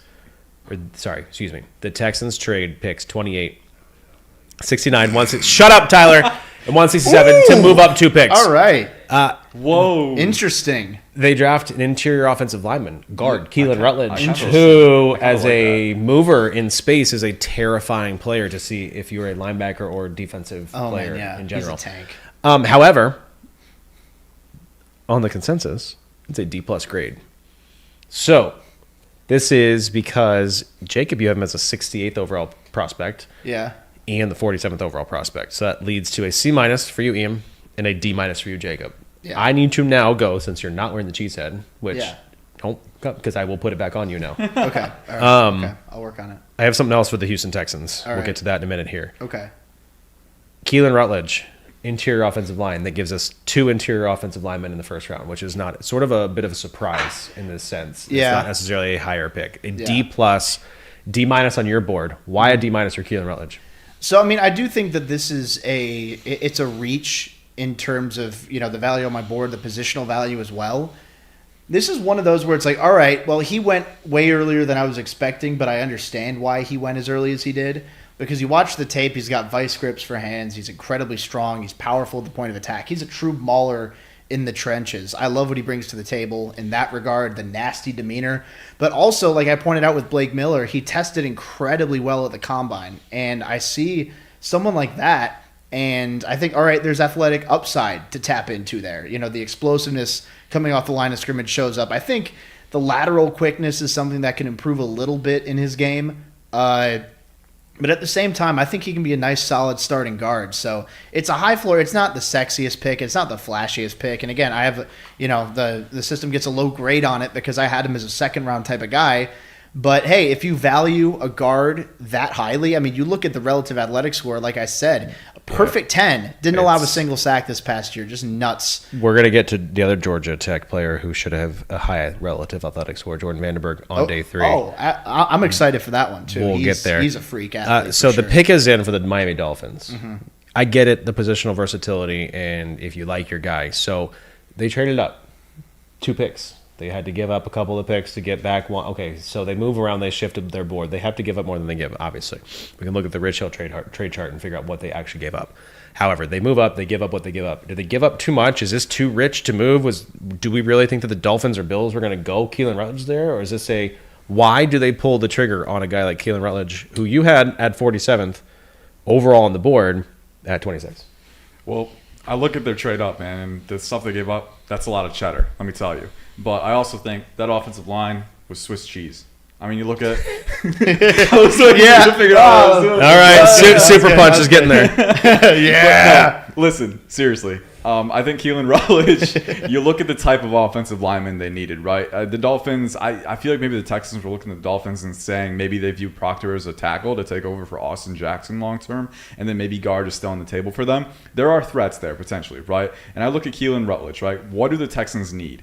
They have Ariante Ursary at tackle. They signed Braden Smith to be right tackle, right? So you're looking at interior offensive line. And I think Keelan Rutledge is really interesting because 6'4", 316, 33-inch arms, really good athleticism, as we mentioned. But at the Senior Bowl, too, he was taking reps at center. He was snapping the ball, right? They have Jake Andrews, who they brought back. He's kind of a spot starter, kind of a replacement-level guy. I could see them trying to shift Rutledge inside to center. And again, having that type of guy with that strong anger, with that stout center of gravity, the explosiveness, the range, the physicality, the power, the torque, and then in pass protection too, the heavy hands. There are things he needs to work on in pass protection, right? I think sometimes he can lose upper lower sync, but you're looking at a guy who's got the athleticism and the tone-setting physicality that not a lot of guys in this class can match. And if you're confident in his projection to center, then I absolutely like the pick. And again, the Texans, the offensive line has been a thorn in their side for a while. It performed better than expectation last year, but there was still room to improve, and I think this pick does that. So again, a little high on my board, but we've mentioned it. This class has a lot of volatility in that 20 to 50 range. I think there's a lot of potential permutations.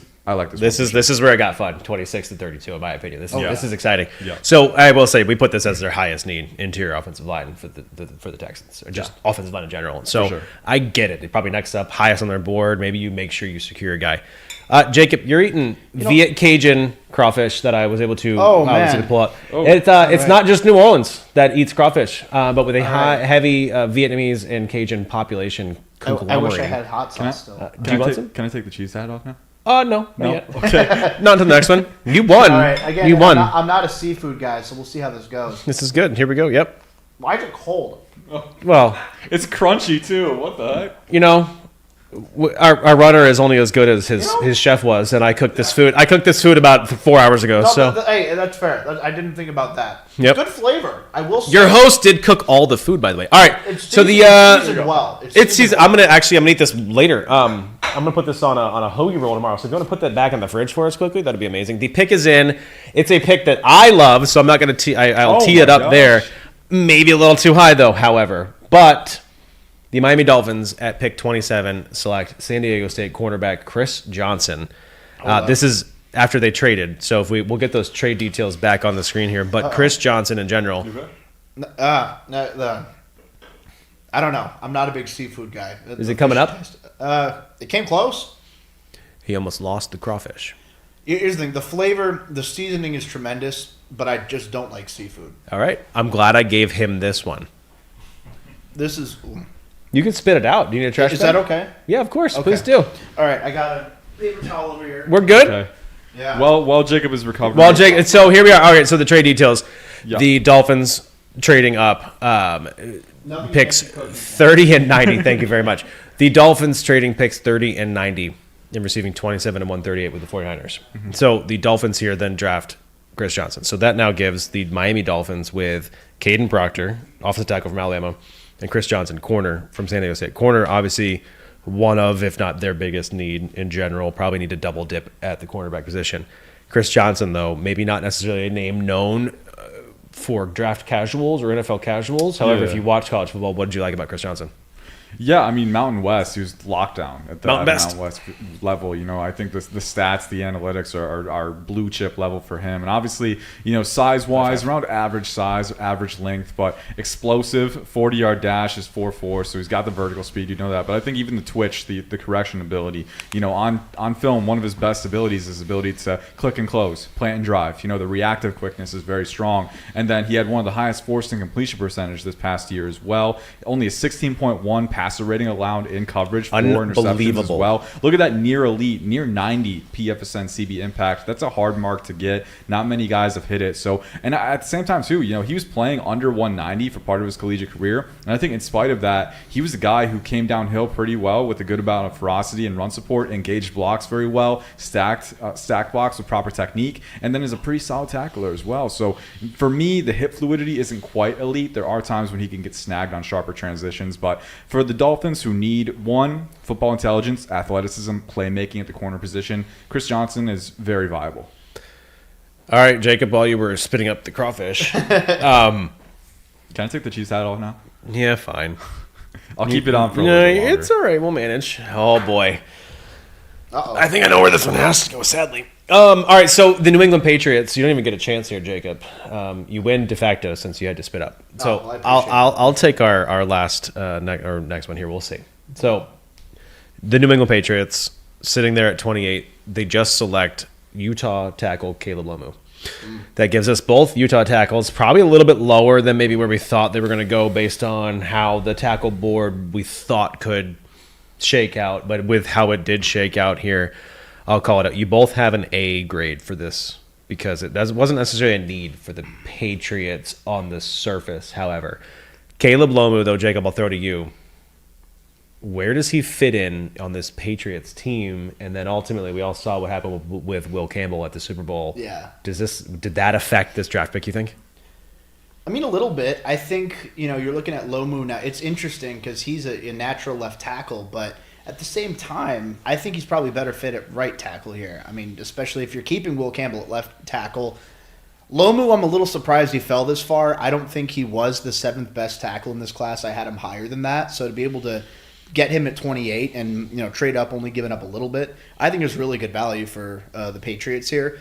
Lomu's a really good athlete. I love the agility that he shows in pass protection, the temperament he shows in his foot speed and his kick slide.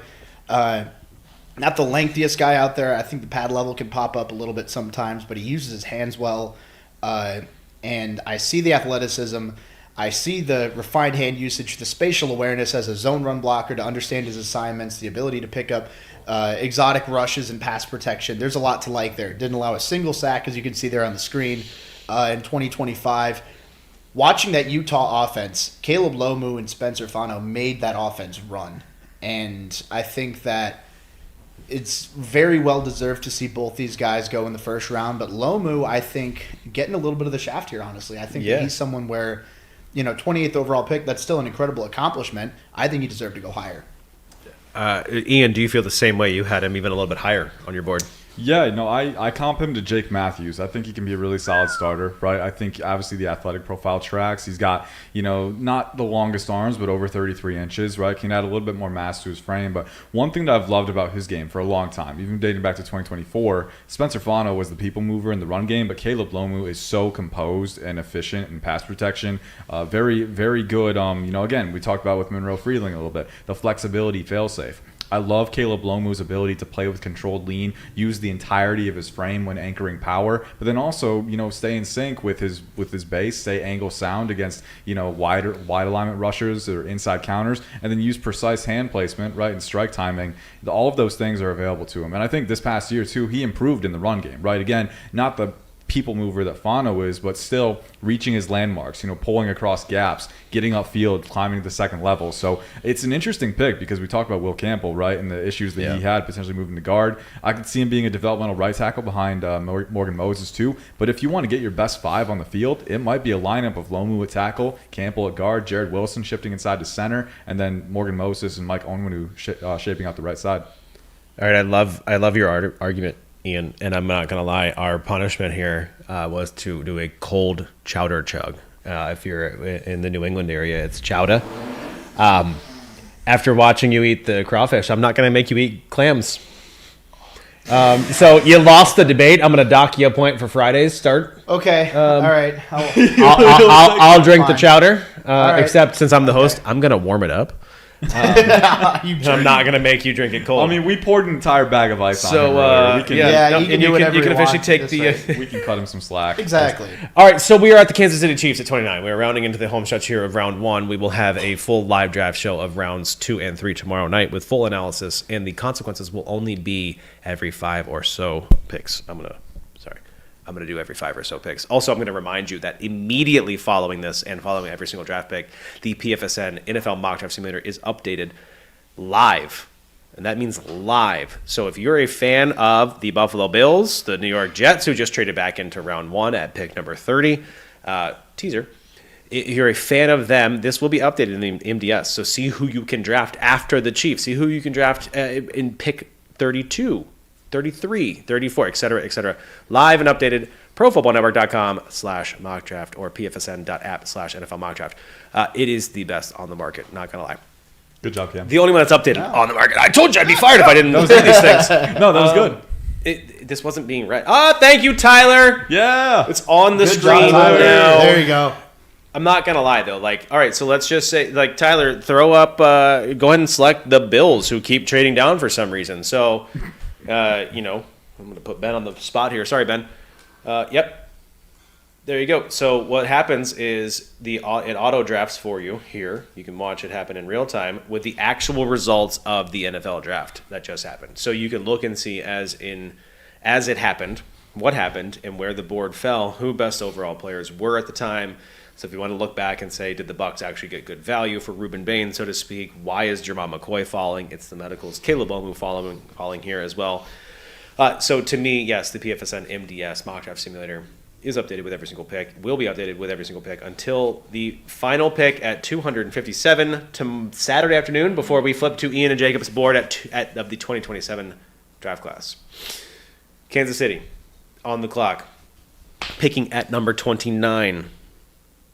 The Kansas City Chiefs select Clemson defensive tackle Peter Woods. There we go. So that now gives us a couple of interior defenders. Not how we thought it was going to go. However, for the second time in a row, a guy higher on both of your boards than where he selected a top 21 overall pick, in your boards, and on the consensus. So A's across the board. Peter Woods, why did he slide? Ian, to you.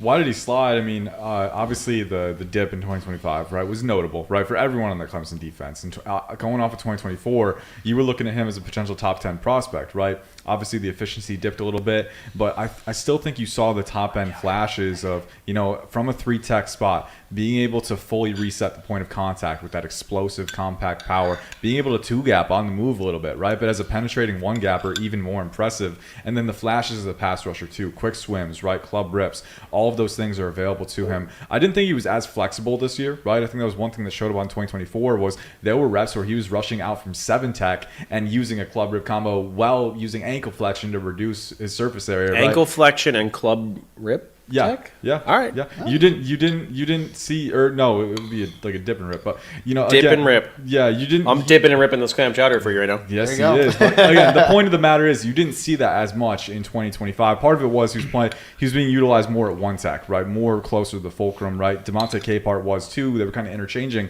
But I do think, the Chiefs rotation, it's a little tricky. They got Kyrus Tonga, they got, Chris Jones, where he's going to factor in. But as a rotational 3-tech with some alignment versatility and dynamic run defense ability, it's a great value. I think he slid because of the dip, and then also, the athletic testing wasn't elite, like Jacob said earlier. But I still think the film is king, and the film says that he's a first-round guy. I'm going to ask you a question about Peter Woods here in a second, but I got to call out the Jets trading back into round 1 here. That gives them 3 first-round picks. Last time this happened was the New York Giants in 2019. In the draft, they drafted Daniel Jones, Dexter Lawrence, and DeAndre Baker. All no longer with the team anymore, obviously. Yeah. So a little history being made here for the Jets trading back in. So Peter Woods, though, overall, in general, Jacob, he's higher on your board. He was 15th overall on your board. Where do you like him in this Kansas City Chiefs defense, and what sort of impact do you think he makes as a rookie? Yeah, so I think Peter Woods is best suited at the next levels of 3-tech, but I do think, like Ian said, he has the ability to line up in a lot of different alignments. They lined him up as a 1-tech, a true nose, have him off the edge, stand-up sort of role. He's able to win in a variety of different alignments, and I think that Woods, I mean, obviously, being the first defensive tackle off the board, it's definitely later than usual to see a guy like this come off the board, or see a defensive tackle rather as the first guy to come off the board. But I really, really like the upside with him, especially coming off of what you saw from him in 2024. I think, especially in this defensive tackle class, there are a lot of really talented players, don't get me wrong, but I think that you're looking at a lot of day 2 sort of guys, rotational players, run defenders or designated pass rushers. I think Peter Woods has the best opportunity to be a true 3-down guy because of the pad level, the spatial awareness, the ability to stack and shed and disengage as a run defender, the quickness coming off the line of scrimmage, the pass rushing arsenal. Consistency is going to need a lot of work, but I think the upside is tremendous. I do love his upside. I thought we saw the best of him previously than 2025. So now the New York Jets. No punishment there for the Kansas City Chiefs. We have Casey Burnt-Ends here for us at some point tomorrow. We will make that happen. The New York Jets trade back into the first round, and they draft Indiana receiver Omar Cooper Jr., who, on an episode of Football Debate Club earlier this week, Jacob Infante said that has the best chance outside of the top 3, the top trio, to be a bona fide wide receiver 1. So you just spoke about Peter Woods. I'm going to have you now speak about Omar Cooper Jr. and why you think he could be a bona fide wide receiver 1, especially for this Jets team. I am really intrigued by this Jets offense. I mean, Geno Smith at quarterback, that's going to put a cap on it. But I think in the long term, you're looking at I should clarify. Geno. I'm excited. I'm excited for the future, whoever they have at quarterback going forward. But Garrett Wilson and Omar Cooper Jr. at receiver, Kenyon Sadiq and Mason Taylor at tight end, Breece Hall at running back. That's a talented group of weapons now. All of a sudden, what used to be a weakness is now a strength. Like I said, Omar Cooper Jr., I think, out of all the receivers outside of the consensus top 3, Tate, Tyson, Lemon, has the best chance to develop into a wide receiver 1. The ball skills are impressive. The ability to stretch the field is impressive as well. Very good hands. He's explosive after the catch. Not only that, but he's tough, too. Like, he's a really dense runner, very physical, tough to bring down. I'd like to see him develop a little bit more as a route runner, but now you're looking David Bailey, Kenyon Sadiq, Omar Cooper Jr., all in the first round. I mean, that's a really impressive haul for the Jets, and they still have another second rounder to work with pretty early tomorrow too. So I think that it's a step in the right direction for sure. I'm very curious. So we have again a shout out to Ben Rolfe in our product team, but Ben and his spreadsheet wizardry. If I don't start a spreadsheet a day, my job's a failure. But if Ben doesn't rework a spreadsheet of mine in a day, he's a failure. He's not a failure here. So we've got team grades already. So in up to the minute here. So you look at the Jets draft class. We have David Bailey 2, Kenyon Sadiq 16, and Omar Cooper at 30. Neither of those on the consensus grade Cooper getting the only A. However, their overall grade based on the scores for need, draft pick total is a B. Just a B. Mm-hmm. Do we like that a little bit more than what the grades are going to indicate? Or... Now, they don't pick again. They have 44, 103, 140, 228, 242. So they gave up some capital here to get those 3. Is that a solid trio to work with? Is this a future class to build on? Or where are we going with this Jets draft class? I like this draft class, honestly, for them. And, like we talked about like way earlier in the show, David Bailey being a higher floor type of edge rusher. Now you're looking at Kenyon Sadiq with an incredibly high ceiling as a pass-catching tight end. And Omar Cooper Jr. with an incredibly high ceiling as a wide receiver with that yak ability, those ball skills, those hands. I like it a little bit better than I think the grades indicate. I think that Cooper was pretty good value, and you're betting on the upside with him. I think it's definitely a smart move to move up a couple picks, get into the first round and secure him. More especially the offensive approach, just how dormant that offense was last year. I mean, it was tough to watch Jets football just in general, but especially on offense. I like it a little bit more than the grade would indicate because I think on offense, you're shooting for the moon, and on defense, you're adding a high floor edge rusher who I think is going to be able to rush the passer at a high level pretty quickly. I'm going to jump in here as well because one of you was just spared bodily harm of going through a table because the Buffalo Bills have traded out of the first round. Oh, my gosh. So the Buffalo Bills trade pick 31, 69, and 165 to the Tennessee Titans, who get back into the first round We'd love to see another for 35, 66, and 101. So Commissioner Roger Goodell is at the podium currently speaking and giving the draft pick for the Tennessee Titans. Now the Bills do not make one of you go through a table, which Tonight. Yeah. We're kicking the can Tomorrow. down the road. Tomorrow you will. Yeah. so the Bills now select tomorrow at 35. We're going pick by pick It's the Titans. consequences. There we go. Pick by pick consequences tomorrow to get to the Bills tomorrow. So the Titans selecting, moving up into the first round again here to select Auburn edge defender Keldrick Falk.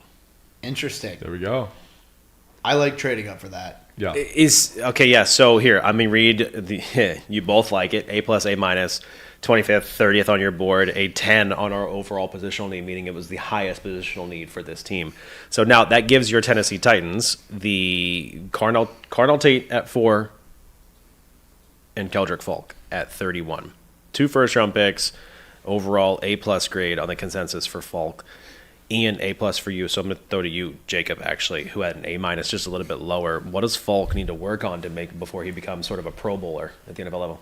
Yeah, so I think a big part of it comes down to he's got a higher center of gravity. Being 6'6", it can be tougher for him to rip and dip and turn the corner with proper flexibility. I'd like to see that improve in the in the passing game as well. The pad level and the bend needs a little bit of work. I think the hand usage has shown some intriguing promise. He's definitely not all the way there in terms of consistency with his pass rushing plan and ability to work off of counter moves, but he's shown he can do it, and he's shown that he can produce at the SEC level. I mean, especially in the run game, I think he's going to be an impact contributor. He's physical. He's a big body rushing off the edge. I like his ability to potentially kick inside on passing downs as well. And looking at that Titans defensive line now, you're looking at Jermaine Johnson, Jeffrey Simmons, John Franklin Myers, and Keldrick Falk.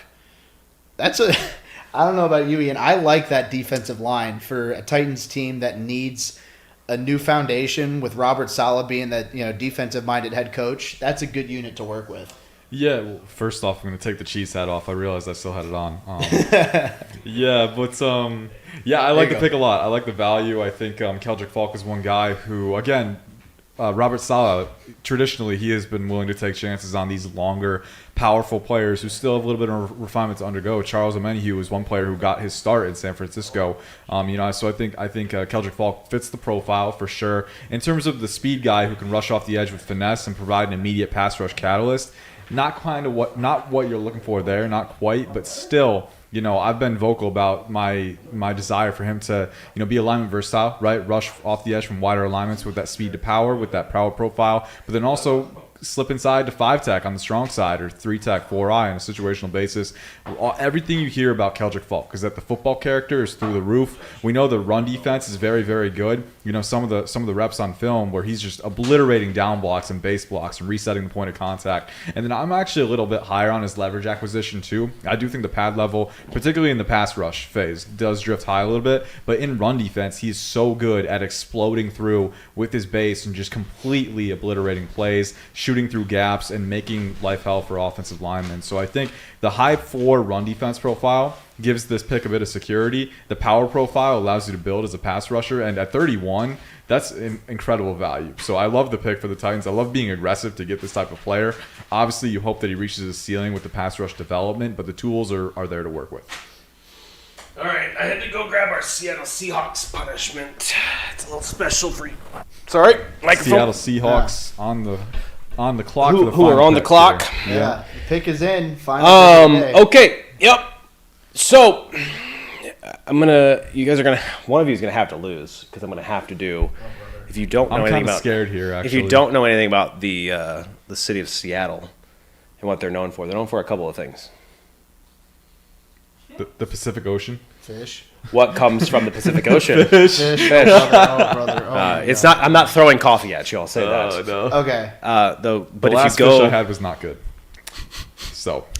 If you go to, I married what Seattle does by throwing salmon at you at Pike's Place. If you've ever been to Seattle, they throw rough whole fish at you. Oh, yeah. We're in Ohio, though, right now. We're in Columbus, Ohio, home of the Ohio State Buckeyes. I couldn't really get a whole salmon to throw at you guys. So I did get lake trout, however. That works. The loser must catch lake trout with their bare hands. I'm going to toss it at you. So, Oh man. Oh, don't lose the draft debate for the Seattle Seahawks here. Is it slippery? I don't know. You're about to find out. Okay. All right. Okay. I'm scared. Don't lose the debate. Then you'll tell us. All right. So again, the Titans trading back, and drafting Keldrick Falk. Here we are with the Seahawks, the defending, reigning Super Bowl champions. We watched them in person, Ian. You and I did. Yep. What's their need? What do they need? Where do they go? Well, they lost Boye Mafe in free agency, right? So I think edge, Mike McDonald, if there's one thing we know about him, it's that he likes to have waves in pass rushing, right? They've got DeMarcus Lawrence, they've got Uchenna Nwosu and Derek Hall, but all of them, two of them are up for contract next year, another one in 2027. So there's a long-term needed edge. I feel like with the importance that they place on having waves of pass rushing, that's a way to go. The safety board did not line up super well value-wise, right? So I don't think safety is the optimal value. They could go corner potentially. They could go guard. But I look at edge as the one that's probably, the right move for them. Gabe Akis is who I mocked to them in my mock. We'll see if they take him here. But they could also go corner to fit in the rotation with Josh Jobe and Devin Witherspoon. They could go guard. Chase Basantis is still on the board, and he's a fun player as well. He's just listing off positions at this point. And what if I told you they don't go to any of those positions with this draft pick? Oh, really? Wait, is it in the sheet? It's in the sheet. It's in the sheet. Oh, I'm very curious now. They don't go any of the positions you just stated. So it's at that point, there's no tipping this Was pick. it linebacker? Oh, I don't know. Oh, okay. There's a back in the position that Running help. back. Oh, that Jerry doesn't help. Price? Is it? So I don't know. Oh, I was lying about it being there. No, I'm kidding. With the 32nd overall pick, the Seattle Seahawks make a splash pick, one that is a surprise, and I'll give the grades as I'll tip that. Okay. D- and a D. I wonder if it's Mike Washington Jr. This is gonna be. There's the grade D-. This is gonna be very interesting here. I've never seen that before, where we get the grade beforehand and then we get. We're doing things different. We're the I'm Savannah intrigued now. Bananas. Is it Traden? Yeah. What if it's Traden Stukes? I'm really curious right now. It's not Traden Stukes. Oh, okay. I would like Traden. That would have been a very fun pick. I think that would have been higher. That would have been a higher grade. Now, yeah. what I need to figure out actually is this room that is being drafted by the Seahawks here. Oh my God. Yep, we're going ham on the He microphone. is bringing energy. I can't hear him, but Nope. he looks That dude's- loud. Yeah. He looks. He loud. looks like Jacob when the Bears picked. Man, So I'm still riding off that high, man. That was a good pick, man. I like that a lot. Jadarian Whoa! Price, running There you back, go. Notre Dame. So when was the last time we need somebody running for us to figure out when the last time the same backfield Off the top had of my head, two I'm running gonna backs guess drafted? 2008, Darren McFadden, Felix. There you go. Jones. Because it's what we thought this Katron Allen, Nick guess. Singleton backfield Good would have guess. been or could have been at Penn State. Yeah. That never really came to fruition. We'll see them both drafted later. But I'm gonna look that up. yeah, so there you are. Jadarian Price, drafted 32nd overall, giving us two running backs in the first round, both Notre Dame running backs. And Jacob Arkansas, Infante baby. was correct. That was 08. Nice. There you go. Yeah, I mean, that backfield made sense, though. That one made I sense. know ball. Jacob knows ball. All right, so listen, it's a D and a D- on your board, a consensus D- grade overall. Yeah. You both had him at the highest. Jacob, you have him 64th, Ian 87th. So with the fear of a rainbow trout, lake trout coming at you, Yeah. why did they make this pick? Why did they make this pick? Well, Yeah. they made it because they have a need at running back, right? They lost Kenneth Walker in free agency to the Chiefs, and Zach Charbonnet is their top guy. They needed a guy who has more creative ability, right? Obviously, Charbonnet has the long speed, right, to get up seams and reach the second level, but Jadarian Price gives you a little bit more of a, ability.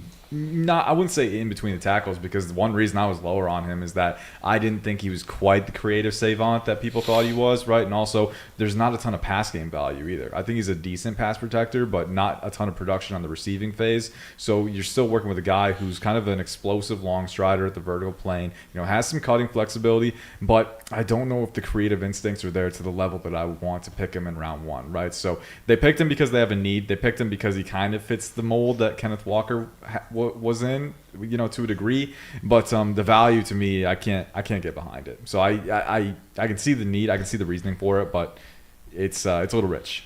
All right, so Jacob, two things now to you. Mm-hmm. I'll ask the same question, but I'll maybe tailor it a little bit. Can you get behind it? Answer that after you give us your thoughts on the Bears pick again, because we have a comment on YouTube Live right now that's asking for your thoughts on the Bears pick again. All right. Now that you've collected yourself. Yeah, now that I'm not hysterical anymore, I still really like the pick for Chicago. I think you look at what Dennis Allen historically likes in his safeties, the versatility, the ability to make plays on the ball, the effort.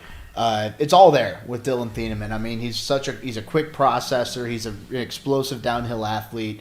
That shows in how he jumps routes and coverage. It shows in his effort as a run defender, solid size, really good speed, ideal physicality allows him to just, lower the shoulder and, lower the boom on some guys in run support or to disrupt plays in the passing game as well.